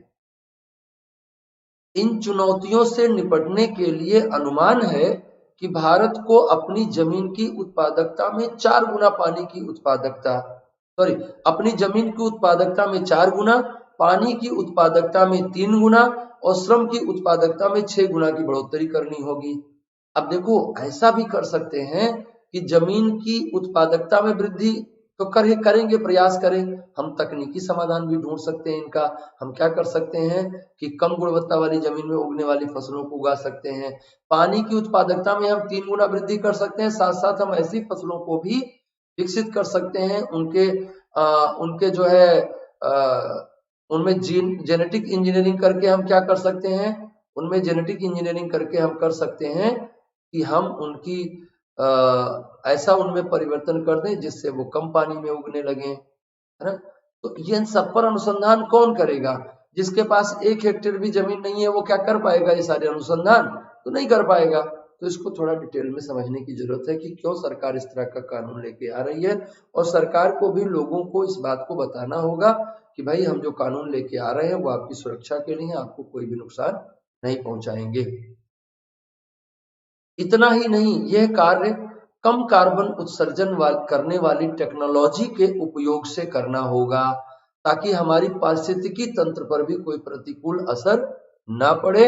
साथ ही किसानों की आमदनी दुगना करने के लक्ष्य को भी प्राप्त करना होगा, क्योंकि हमारे देश में कृषि फायदेमंद व्यवसाय नहीं रह गया है बल्कि ये फायदे से मंद व्यवसाय हो गया है। फायदेमंद नहीं है, क्या है? फायदे से मंद है, फायदा नहीं होता इसमें। जमीनें लोगों के पास कम है और क्या करेंगे बेचारे उसमें। तो इस चुनौती से निपटना वर्तमान कृषि उत्पादन प्रणाली के लिए बड़ी चुनौती बन गया है। आज की विडंबना यह है कि एक ओर देश अतिरिक्त कृषि उत्पादन के प्रबंधन की योजना बना रहा है और दूसरी ओर किसान गरीबी से डूबते जा रहे हैं, आत्महत्याएं कर रहे हैं, क्योंकि उन्हें अपनी उपज के लिए पर्याप्त दाम नहीं मिल पा रहे हैं। तो इसलिए दाम वाले मुद्दे को भी थोड़ा ज्यादा कंपटीटिव बनाने का प्रयास किया गया है। इस अधिनियम के द्वारा थोड़ा प्रतिस्पर्धात्मक बाजार आएगा, लेकिन इस प्रतिस्पर्धात्मक बाजार में नीचे भी जा सकती है प्राइसेज। किसके लिए? किसानों के लिए। ऊंची भी जा सकती है प्राइसेज, किसके लिए? उपभोक्ताओं के लिए। मैं बिल्कुल, जब हम ये कहते हैं कि नहीं इससे शोषण ही हो जाएगा तो हम एक पक्षीय हो जाते हैं, हम ये कहते हैं कि नहीं इससे किसानों का लाभ ही हो जाएगा तो भी हम एक पक्षीय हो जाते हैं। इसलिए हमें कहाँ रहना है? मध्यम मार्ग ही हमारे लिए सबसे बेहतर मार्ग है। हमें मध्यम मार्ग में बने रहना है बच्चों। आप यूपीएससी के एस्पायरेंट हो, आपको हमेशा मध्यम मार्ग का अनुसरण करना है। तो पर्याप्त दाम नहीं मिल पा रहे हैं, इसके लिए सरकार को मार्केट को कॉम्पिटिटिव बनाना चाहिए, बिल्कुल बनाना चाहिए, लेकिन रेगुलेशंस के तहत बनाना चाहिए ताकि किसानों का शोषण ना हो पाए, क्योंकि कंपटीशन में शोषण भी बहुत होता है। कॉम्पिटिटिव मार्केट में शोषण भी होने के चांसेस बहुत ज्यादा रहते हैं। अभी आगे कानूनों के बारे में आप देखेंगे तो देखेंगे कि इसमें कुछ गुंजाइश इस तरह की बन रही है जिसको लेकर किसान चिंतित है। अब आगे का रास्ता क्या है भैया? ये तो आप सब देख रहे हो समस्याएं ही हैं। अब आगे का रास्ता क्या है? इसमें आगे का रास्ता है टेक्नोलॉजी संबंधी नवाचार करें, हम टेक्नोलॉजी रिलेटेड इनोवेशन करें।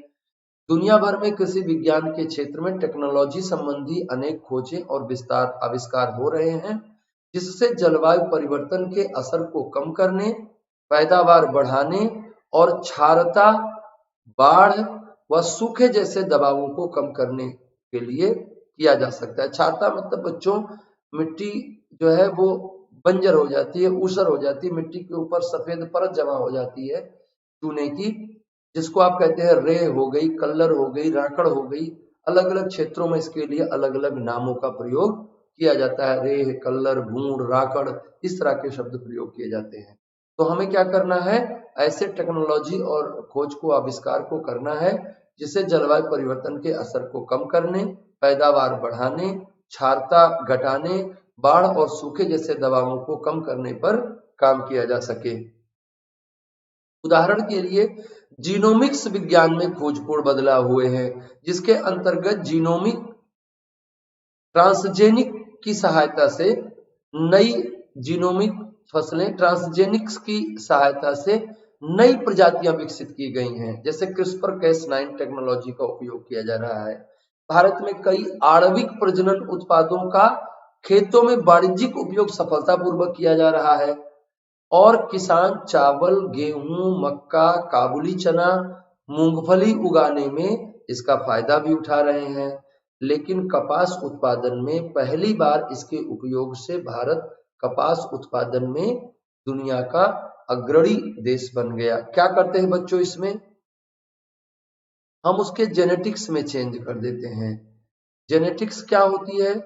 जेनेटिक्स किसी भी का गुण निर्धारित करने का एक विज्ञान है, किसी के गुणों को अध्ययन करने का एक विज्ञान है।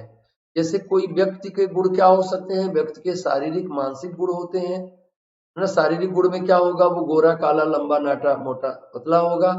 और मानसिक गुण में क्या होगा? बुद्धिमान होगा, कम बुद्धिमान होगा, या इस तरह का कुछ होगा। तो हम क्या, ये सब कहाँ से होगा? ये सब हमारी कोशिका में पाई जाने वाली जीन की संरचना पर निर्भर करता है। एडेनिन, गुआनिन, साइटोसिन, थाइमिन के जो युग्मज होते हैं वो किस रेशियो में कहाँ है, इसका हम अध्ययन करते हैं। तो मान लीजिए कि किसी फसल में कोई कीड़ा लगता है और वो फसल को खराब करता है। हम चाहते हैं कि वो कीड़ा फसल में ना लगे, तो हम क्या करें? फसल की जेनेटिक्स में इस तरह से चेंज करें जिससे वो कीड़ा इस फसल पे लगे तो कीड़ा ही मर जाए। इस तरह का प्रयोग हम कर सकते हैं।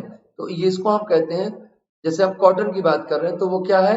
वो है BT cotton, bacillus thuringiensis cotton. इसका प्रयोग करके हमने क्या किया? कॉटन के प्रोडक्शन में हम बहुत अग्रणी बन गए। तो क्या हम इसको और आगे बढ़ाना चाहिए? बिल्कुल बढ़ाना चाहिए, लेकिन इसके पर्यावरणीय दुष्प्रभावों पर भी हमें चिंतन करना चाहिए। जैसे बीटी ब्रिंजल आया था, उस पर रोक लगाई गई, तो उसके और क्या दुष्परिणाम हो सकते हैं? जैसे टर्मिनल सीड्स आते हैं। टर्मिनल सीड्स क्या होते हैं बच्चों? प्रोडक्शन को तो पक्का बढ़ा देते हैं, बहुत तेजी से बढ़ा देते हैं, 5-7 गुना बढ़ा देते हैं, लेकिन उनको दोबारा आप नहीं यूज कर सकते, टर्मिनेट हो जाते हैं। वो टर्मिनेटर सीड्स हैं, उसके अगली बार उनको आप बीज के रूप में प्रयोग नहीं कर सकते। Point number 1। पॉइंट नंबर 2, कुछ ट्रेनर सीड्स आते हैं, उनका क्या होगा, वो ऐसा करेंगे कि ट्रेनर सीड्स में एक निश्चित कंपनी का बीज, एक निश्चित कंपनी की खाद, एक निश्चित कंपनी का पेस्टिसाइड ही वो एक्सेप्ट करेगा और वही डालने पर वो अपनी प्रॉपर ग्रोथ ले पाएगा, अदरवाइज नहीं लेगा। तो इसमें क्या, अब किसानों को क्या लग रहा है कि वो ऐसी कंपनियों की गुलाम बन जाएंगी अगर इस तरह के सुधारों की ओर हम गए। लेकिन भाई इस तरह के सुधारों में हमें जाना ही होगा और दुनिया के देश इसमें आगे जा रहे हैं, और अगर हम इनके साथ अपने आप को नहीं कनेक्ट करेंगे तो हम पीछे रह जाएंगे। तो हमें ऐसी टेक्नोलॉजीज की ओर बढ़ना ही होगा। आज टेक्नोलॉजी का उपयोग पहचानी ना जा सकने वाली अनगिनत समस्याओं के समाधान में किया जा रहा है और यह जलवायु परिवर्तन के दुष्प्रभावों को दूर करने में क्रांतिकारी भूमिका निभा सकता है। CRISPR-Cas9 का प्रयोग करके जीन में बदलाव करने की जबरदस्त संभावनाओं का फायदा बड़ी संख्या में फसलों को ऐसी नई प्रजातियां तैयार करने में किया गया है जो न सिर्फ जैव और जैवेतर दबाव के प्रतिरोध में सक्षम होती हैं बल्कि उत्पादन की गुणवत्ता की दृष्टि से भी श्रेष्ठ है। जैसे एक समस्या होती है कि बीटी ब्रिंजल को क्यों रोक दिया गया। बीटी ब्रिंजल को 2 कारण से रोका गया। एक तो पर्यावरणीय समस्या खड़ा कर सकता है, वो उस जीव को मार देगा तो उसका फूड चेन में क्या होगा।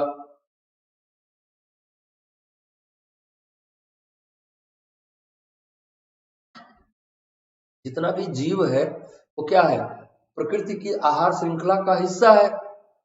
अब अगर किसी को मार, और जो वो खा रहा है वो उसका आहार है, तो आहार श्रृंखला को अगर आप तोड़ दोगे तो उससे बहुत सारे पर्यावरणीय समस्याएं उत्पन्न होंगी, बहुत सारे तरह की दिक्कतें उत्पन्न होंगी। तो एक समस्या तो वो रही, और दूसरी ये रही कि वो जहरीला है, प्रोडक्ट जो है वो जहरीला है। तो कैसे हम उसको कंज्यूम करें। अब किसी ने कहा कि भाई 60 डिग्री पर इसको उबालोगे तो ये जहर का प्रभाव इसका खत्म हो जाएगा, लेकिन आपको पता हो कि इस पर्टिकुलर प्रोडक्ट में जहर है और 60 डिग्री पे उबालने पर ये जो है समाप्त हो जाएगा, तो भी आप उसको प्रयोग करने से बचेंगे। तो एक ये बात रही, और निश्चित तौर पर इन कंसर्न्स पे भी हमें काम करना होगा, हमारे वैज्ञानिकों को काम करना होगा। तो ये क्या कह रहा है कि नई प्रजातियां ऐसी तैयार की जा रही हैं CRISPR-9 टेक्निक से कि जैव दबावों को और जैवेतर दबावों के प्रतिरोध से सक्षम है और उनकी गुणवत्ता की दृष्टि से भी वो श्रेष्ठ हैं। तो ये इस तरह की बातें हम कर रहे हैं, है ना। बात समझ रहे हैं आप हमारी। तो अब बात है भारत में पर्यावरण, उसी बात को आगे बढ़ा रहे हैं। भारत में पर्यावरण संरक्षण अधिनियम 1986 के तहत कई कायदे, कानूनों और नीतियां अधिसूचित की गई हैं। देश संशोधित जीन वाले उत्पादों के सुरक्षित उपयोग के बारे में दिशा निर्देश भी तैयार कर रहा है। संशोधित जीन वाले उत्पादों के सुरक्षित उपयोग के बारे में, है ना। इस बात को ध्यान रखें, जिसकी हम लोग बात कर रहे हैं उनके प्रयोग, उनके सुरक्षित उपयोग के बारे में भी सरकार चिंतित है और उसके लिए गाइडलाइन बना रही है ताकि उनका सुरक्षित उपयोग किया जा सके। अगर वैज्ञानिकों को प्रजनन की आधुनिक तकनीकों से वाणिज्यिक उपयोग के लिए किस्में तैयार करने की इजाजत मिल जाती है तो इससे बड़ा फायदा होगा और आने वाले समय में इस तरह की नीतियां बनाना आवश्यक होगा, है ना। ये बहुत आवश्यक है कि हम उसके जेनेटिक्स में चेंज करें जिससे वो जो उनके ऊपर बायो प्रेशर्स हैं, बायो प्रेशर मतलब उनमें जो बीमारियां लग जाती हैं जीवाणु, कीटाणु, वायरस के माध्यम से, उनसे वो लड़ सके। गैर जैव दबाव कृषि पर क्या है, गैर जैव दबाव है सूखा, बाढ़, पानी की कमी, इनसे भी वो लड़ सके। ऐसे अनुसंधान हमें उनके जीनोमिक्स के माध्यम से करना चाहिए, उनमें जेनेटिक चेंज करके करना चाहिए। इनको बच्चों क्या कहते हैं हम लोग, जीएम फूड कहते हैं, जेनेटिकली मॉडिफाइड फूड्स कहते हैं। आजकल आप देखते हैं शुगर फ्री आलू इसी का एग्जाम्पल है। बीज टेक्नोलॉजी के अलावा समन्वित फसल प्रबंधन प्रणाली को परिष्कृत कर संसाधनों का संरक्षण करना, सिंचाई संबंधी अनुप्रयोग में नवाचार, फसल कटाई के बाद अनाज के नुकसान की रोकथाम, फसल संरक्षण की नई तकनीकों का विकास करना, सोशल मीडिया जैसे सूचना व संचार टेक्नोलॉजी के आधुनिक साधनों से ग्रामीण क्षेत्रों के किसानों की खेती के अत्याधुनिक तौर तरीकों की जानकारी देना, कृषि के क्षेत्र में भविष्य की चुनौतियों से निपटने के लिए अत्यंत आवश्यक है। मतलब बीज टेक्नोलॉजी में आपने कहा कि हम जीनोमिक्स के माध्यम से बीज टेक्नोलॉजी में चेंज करें, सरकार उसको आगे उसके लिए भी गाइडलाइन बना रही है और उसमें भी भारत आगे बढ़ने की तैयारी में है। इसके अलावा समन्वित फसल प्रबंधन प्रणाली, पूरी फसल की प्रक्रिया को हम प्रबंधित बढ़िया से करें, जिसमें हम क्या, इससे क्या होगा, संसाधन संरक्षण होगा। सिंचाई के अब इसमें है क्या, समन्वित फसल प्रबंधन प्रणाली में क्या आएगा, बीज, खेत, सिंचाई, कटाई, मड़ाई, उन सब आएगा। तो सिंचाई में क्या करें, कम से कम पानी का उपयोग करें, ऐसी सिंचाई की तकनीकों का विकास करें। बीज में क्या करें, अच्छे से अच्छा बीज बोएं जिससे ज्यादा बीज जमे और उसकी उत्पादकता बहुत उच्च हो। खाद उसमें क्या डालें, ऐसी डालें जो मृदा के इंट्रामोलिकुलर बॉन्डिंग को कमजोर ना करे, मिट्टी को कमजोर ना करे, मिट्टी की उत्पादकता को कोई स्थायी नुकसान ना पहुंचाए, हालांकि स्थायी अस्थायी किसी प्रकार का नुकसान ना पहुंचाए। फिर फसल बढ़ गई, अब फसलों में कीट न लगने पाए, इसके लिए हम पेस्टिसाइड की व्यवस्था करें। वो पेस्टिसाइड कैसा हो, ज्यादा से ज्यादा हर्बल हो। फिर क्या करें, फसल काट रहे हैं तो उस काटने के बाद जो डंठल बच रहा है उसका प्रबंधन ऐसा करें जिससे इन्वायरमेंट नुकसान ना हो। जब हम फसल को काट रहे हैं तो एक एक बीज हमारा नष्ट ना होने पाए, चला जाए, अनाज नुकसान की रोकथाम करें हम। और इन सब में हम सोशल मीडिया को माध्यम बनाएं, संचार टेक्नोलॉजी के तमाम माध्यमों को माध्यम बनाएं, और भैया लैब टू लैंड ले जाएं चीजों को। लैब में बहुत सारे अनुसंधान हो जाते हैं, लैंड में नहीं जा पाते वो, तो लैब टू लैंड उनको हम ले जाएं। तो इन सारी चीजों में सरकार काम कर रही है और आगे इसको और अधिक काम करने की आवश्यकता है, और इसीलिए प्राइवेट सेक्टर को इन्वॉल्व करने की सरकार की मंशा है। आप जितनी सारी बातें देख रहे हैं, प्राइवेट सेक्टर इसमें इन्वॉल्व होगा, अनुसंधान करेगा, किसानों से कॉन्ट्रैक्ट करेगा कि हम ये बीज लेकर आए हैं, आप इसको हमारे साथ बोइए। तो इससे क्या होगा, किसान को फायदा होगा। लेकिन इस बीच में जो एग्रीमेंट होगा उस पर निगाह रखना बहुत जरूरी है। वर्ष 2020 के बरसात के मौसम में टिड्डी दलों के प्रकोप से निपटने के लिए भारत के ड्रोन के उपयोग से फसल संरक्षण का नया रास्ता दिखाया। संसाधनों के संरक्षण की टेक्नोलॉजी के आर्थिक और पर्यावरण संबंधी परिणाम हो सकते हैं और उन्हें खेतों के स्तर पर अपनाया जाने लगा है। इससे संबंधित एक उपयोग कृषि संबंधी गतिविधियों को और परिष्कृत करने के लिए यंत्रीकरण करना और श्रम की बचत करना है ना। कृषि का यंत्रीकरण किया जाए, श्रम का बचत किया जाए, खेतों के स्तर पर तकनीकी को अपनाया जाए। हमने कहा कि वो बहुत बड़ी समस्या है। सूक्ष्म सिंचाई प्रणालियों को भी अब बड़े पैमाने पर अपनाया जाने लगा है, क्योंकि इससे पानी की किफायती के साथ साथ पैदावार दोगुनी करने में सहायता मिलेगी, सीधे जड़ों को पानी मिलेगा उससे। इसके अलावा सेंसर टेक्नोलॉजी से पानी और पोषक तत्वों का अनुकूलतम उपयोग सुनिश्चित किया जा सकता है। कटाई के बाद फसल को बचाना खाद्य पदार्थों की उपलब्धता बढ़ाने के समान है। जितना हम बचा ले जाएंगे उतना खाद्यान्न उपलब्धता बढ़ा ले जाएंगे।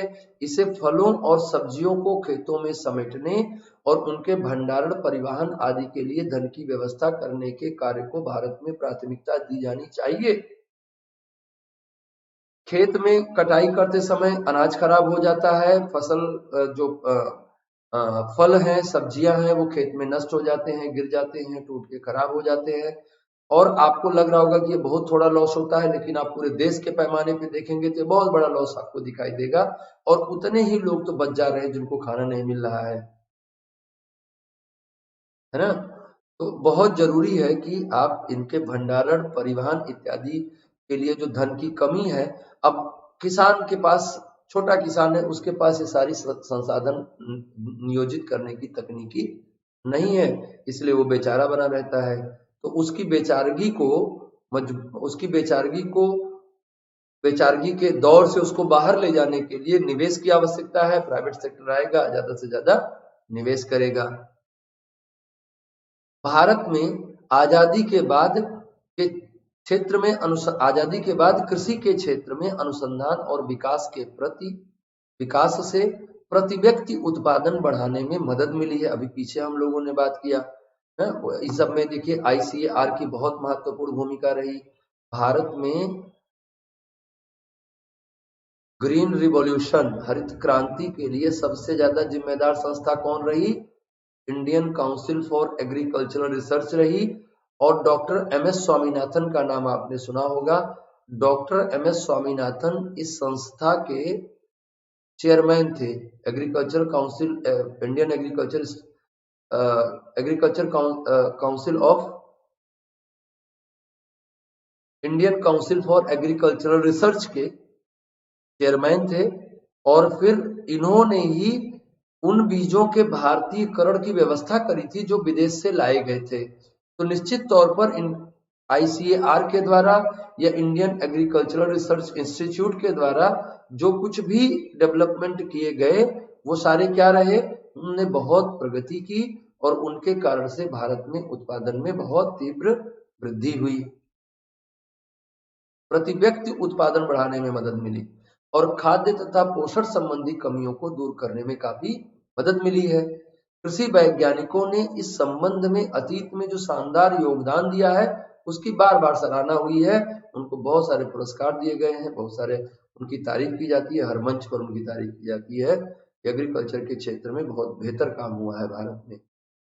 दुर्भाग्य से अनुसंधान और विकास गतिविधियों का कोई केंद्रीय विषय नहीं था, कोई विशेष फोकस नहीं था और वित्तीय संसाधनों की कमी से भी यह प्रणाली दबाव में है।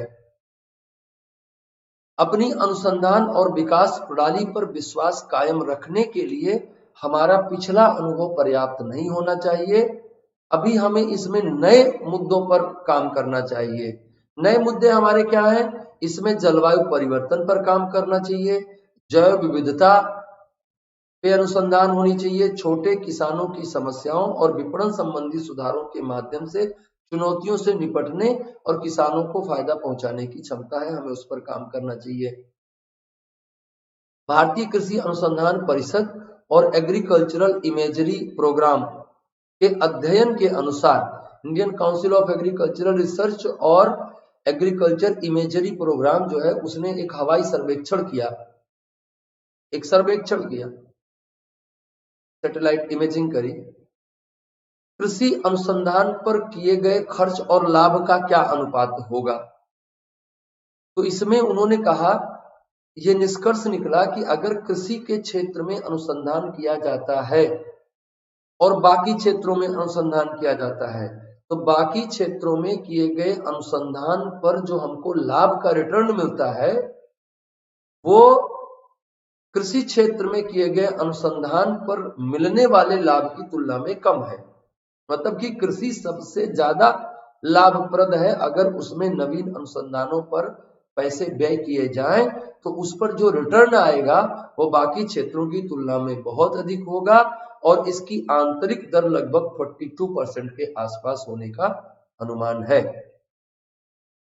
कृषि अनुसंधान पर होने वाले निवेश से प्राप्त लाभ की आंतरिक दर 42% से अधिक होने का अनुमान है, जो किसी भी अन्य क्षेत्र की तुलना में कहीं ज्यादा है।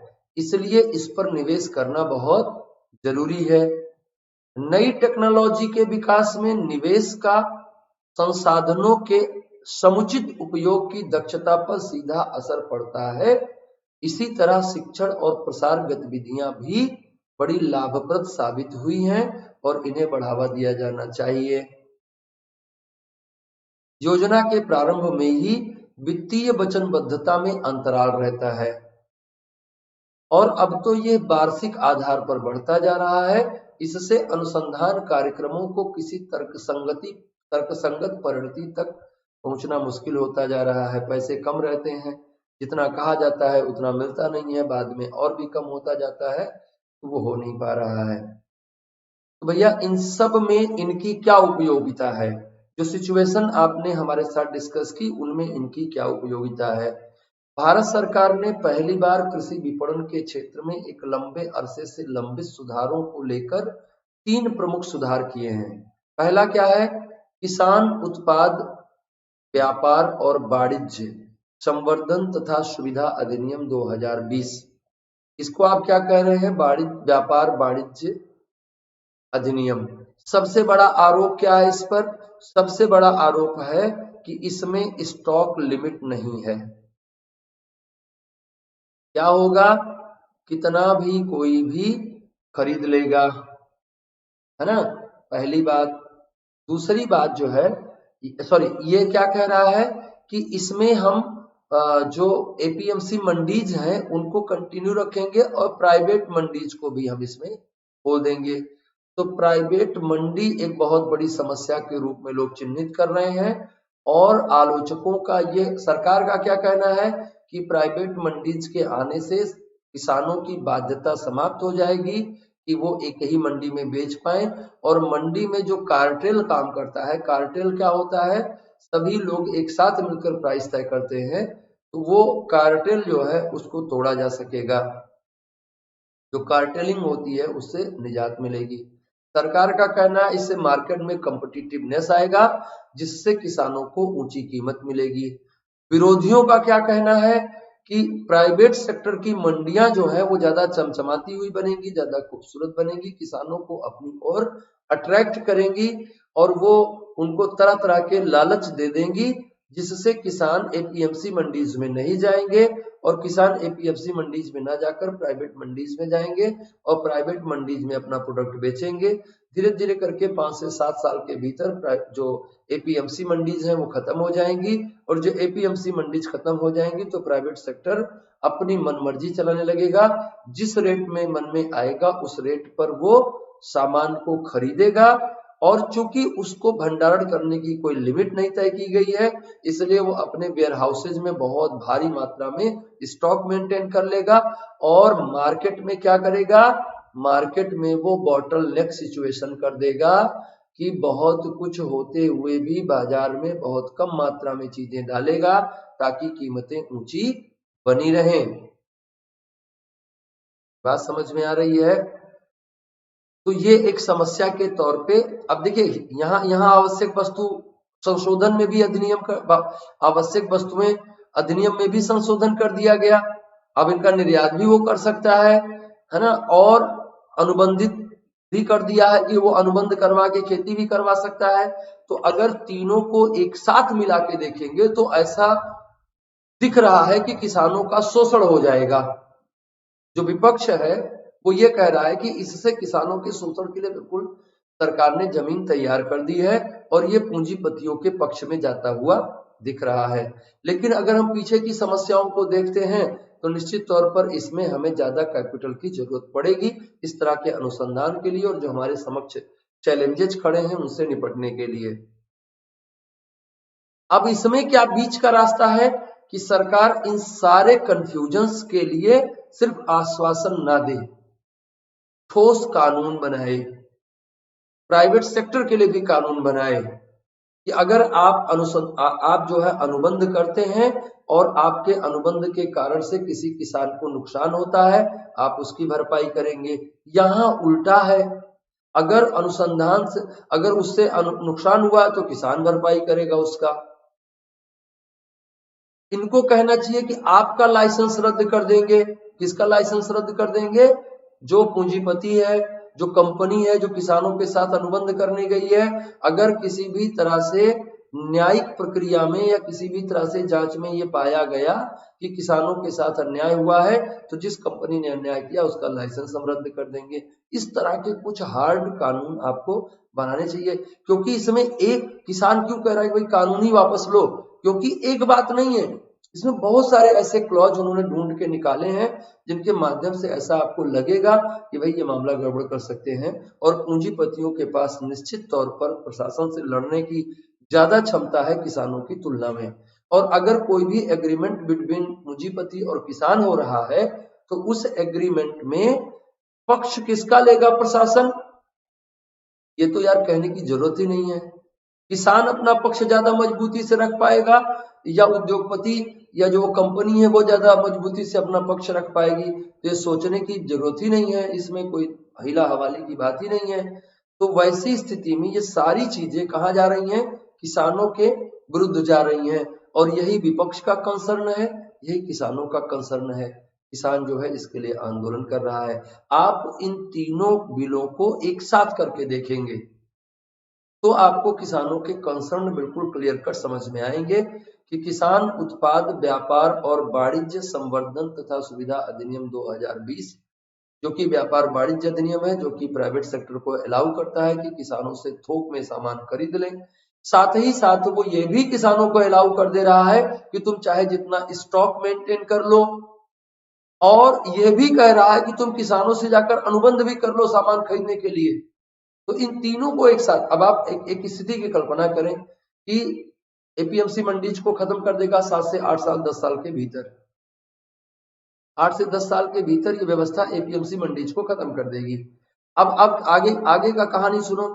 आगे की कहानी ये बनेगी कि कंपनी आई माहिको कंपनी है अमेरिका की, और तब मान लीजिए इंडिया में रिलायंस ने बना लिया कोई कंपनी, अडानी ने बना लिया कोई कंपनी, किसी और ने बना लिया कोई कंपनी, और उसने एग्रीमेंट किया किसान से।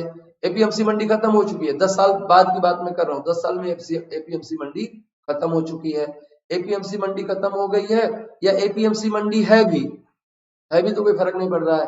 तो वो गई कंपनी, जो रिलायंस फ्रेश कंपनी थी, रिलायंस फ्रेश कंपनी गई और पूरे जिले के किसानों से उसने एग्रीमेंट कर लिया कि हम आपका प्रोडक्ट खरीदेंगे, किस रेट पे खरीदेंगे, इस रेट पे खरीदेंगे।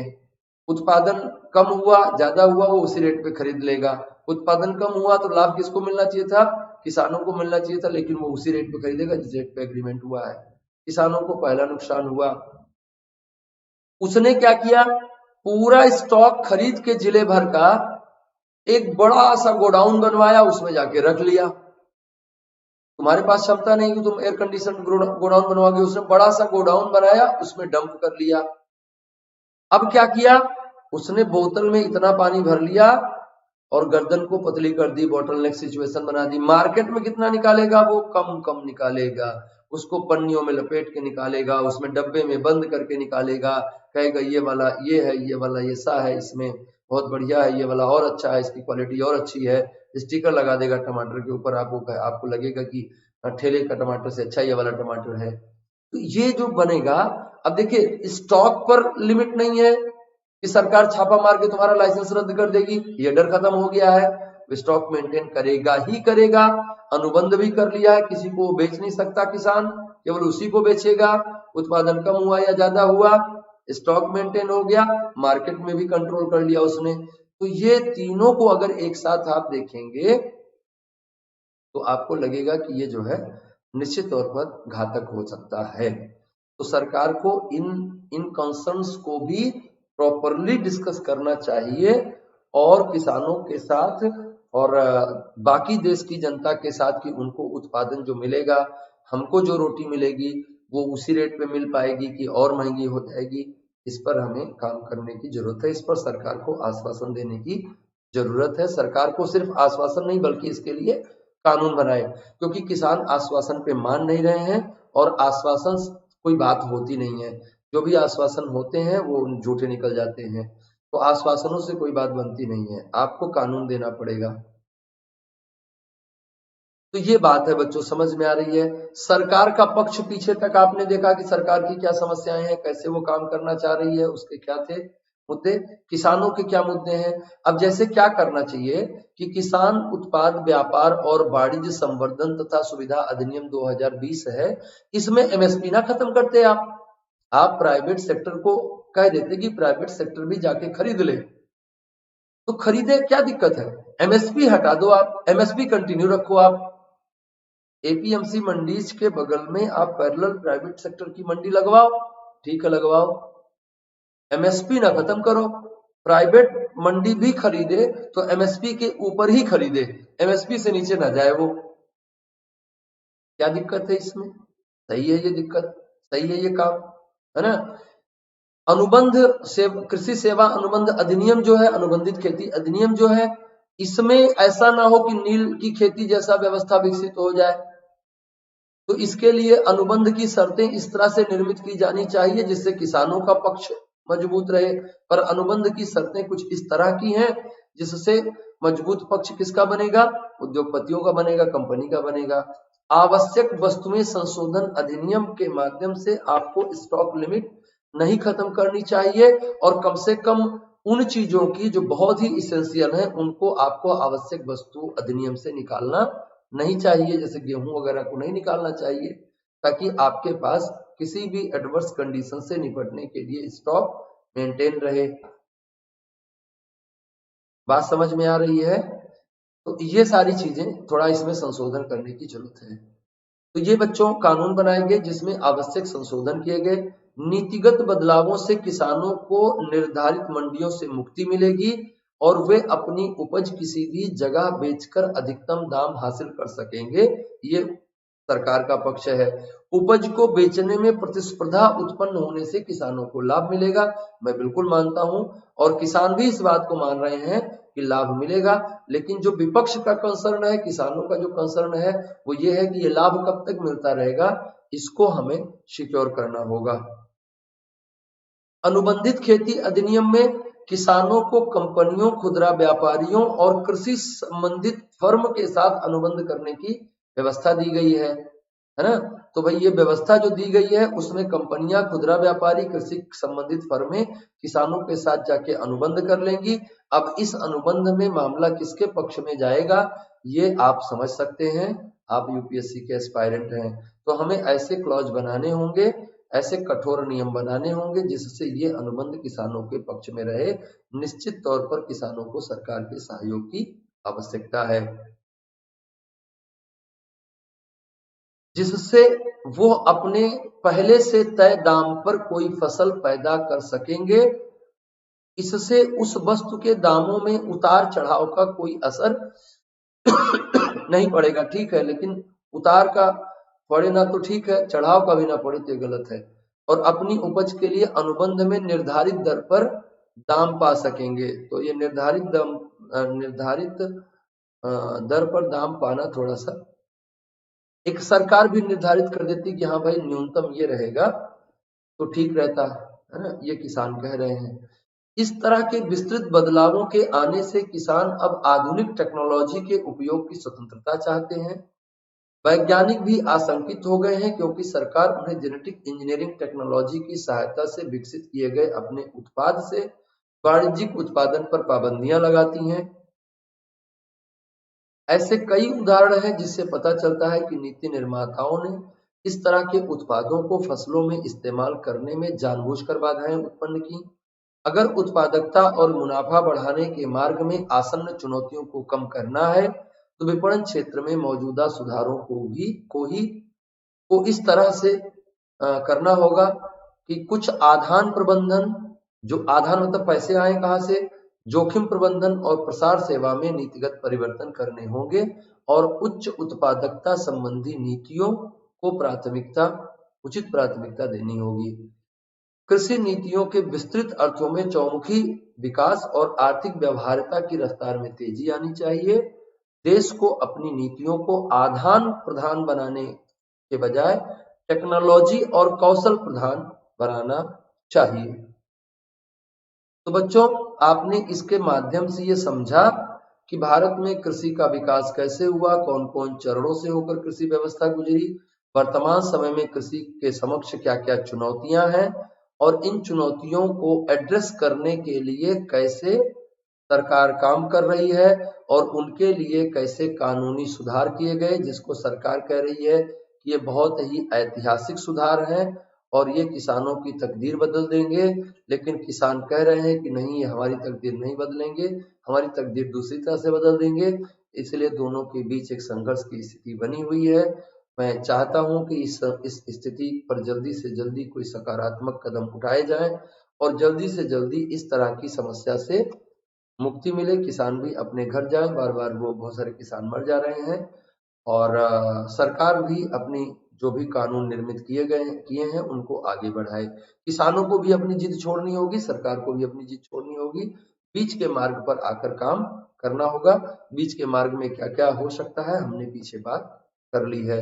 तो बहुत कॉम्प्रिहेंसिवली आपने इस समस्या को समझा।